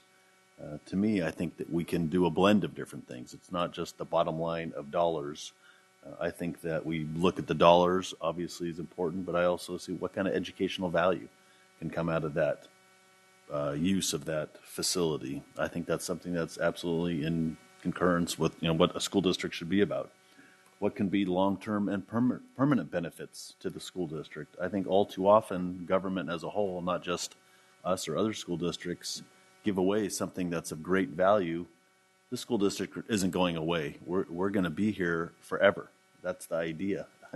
That's why we don't lease buildings or rent buildings. We should be buying them. If we need the property. So if we've got something that's a tremendous asset like this particular piece of property is, why shouldn't we try to keep a long-term stake, maybe a permanent stake in it? Why don't we looking at things that can be exciting uses of, maybe if there's going to be housing there, maybe some of those facilities, some of those housing units are dedicated to the district for low-income employees that we employ. So we can have affordable places for our staff to be able to live in the city that they serve. Other communities are doing that. There's a lot of innovative things that I think that we can look at when we start exploring this. The property's been vacant for 10 years. We don't have to make this decision tomorrow, obviously. We want to be thoughtful. We don't need to drag it out too long to torture the people who are interested in moving forward with something that it would be beneficial. To me, as I've mentioned before, that empty property is a blight on downtown Sacramento in my community, in my district. And I was shocked when I found out it was actually owned by the school district, because I'd been cursing the city all these years, unknowing that it was actually us that had left it vacant there. But I suppose there was no interest, and that's why there wasn't that. But now it's a super vibrant part of the city, and there's a lot of interest. So we should look at ways to make it of value to us, educational value. There's a lot of different things that we can do. I do think it'd be valuable to put something on the table, some kind of a draft of something. We've got the information from Lozano Smith. We can all read it. I've already read it.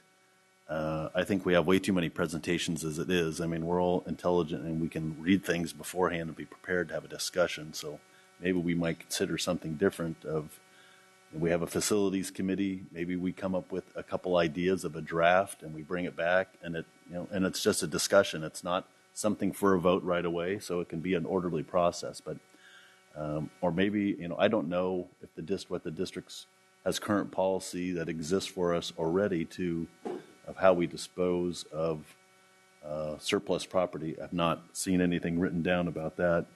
Maybe we can just ourselves come up with some questions that we pose to staff, and that can be part of a presentation for a future meeting. But I would like to, I do believe this needs more discussion, so I appreciate members Rodriguez and Arroyo bringing that forward. And I know we all have the best intentions, Mr. Kennedy, all of us, of trying to figure out a good, thoughtful process that just makes sense, but to get this moving along. But I don't need to have a presentation on the law on this, but I'd like to have a presentation on if we have current policy, what's being done in other districts. Those are the kinds of things that would be valuable for us, and I think for the community to help us all have a transparent process of how we're going to go forward on this, because it's certainly not the last time that this is going to come before us. We have a lot of property, I'm sure, that we own, and this is a situation I'm sure is not going to be unique. Thank you, President Kennedy.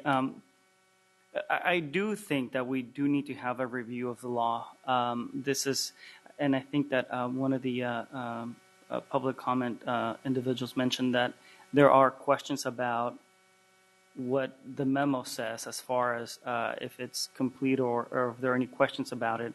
And if there is disagreement about what is really the law or what rules we're playing by, I think it's important to really have it all on the table and have it there with clarity.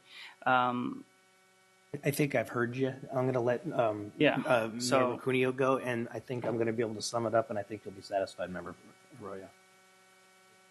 If not, speak up. Okay, I just have a couple comments. I guess, number one, I think what's happened here is although it's particular to this piece of property, it's also a larger policy issue that I think has got a light shown on it that we don't really have one when it comes to these things. I will say, though, I do want to move the ball forward. This property has been sucking up a lot of oxygen, and no offense to anybody in the room, but I'd rather be talking about how kids are doing in classrooms and what do we need to do to support our teachers out there and, those types of issues. I want to see it orderly. I want to see it transparent.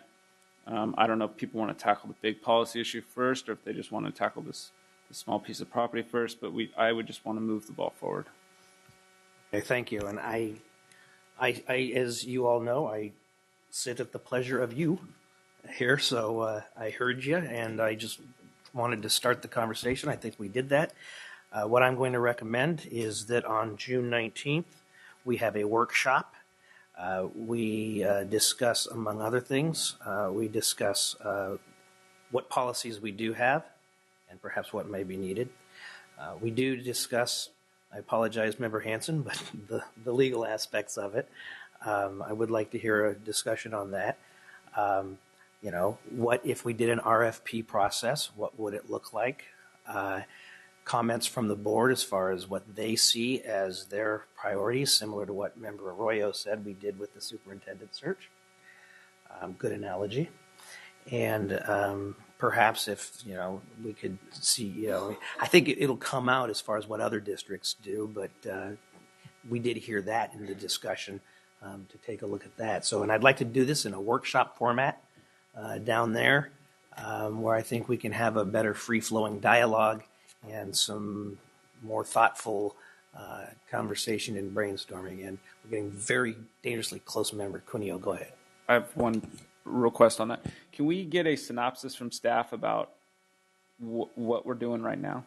Like what staff's doing? Like whoever is handling these issues, present to us what process they go through, what process is currently being utilized. Right. Okay. If there is one, and if there isn't, then that will expose the need for us to develop something. Mm-hmm. Is that a motion? No, we won't make a motion. I just want the consensus of the board is I'm not seeing lights go on, so I think that's enough direction. Okay. Thank you very much, board. I appreciate it. Thank you, President Kennedy. Thank you for listening to our concerns. Okay, that being said, we're now up to 12.0, Business and Financial Information Reports. I understand. 12.1, Business and Financial Information. I believe we do have public comment on that. Public comment from Ralph Merletti.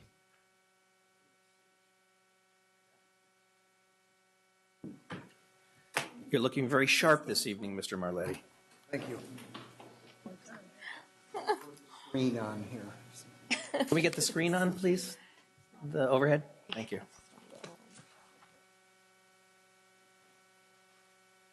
Please give Mr. Marletti 2 minutes.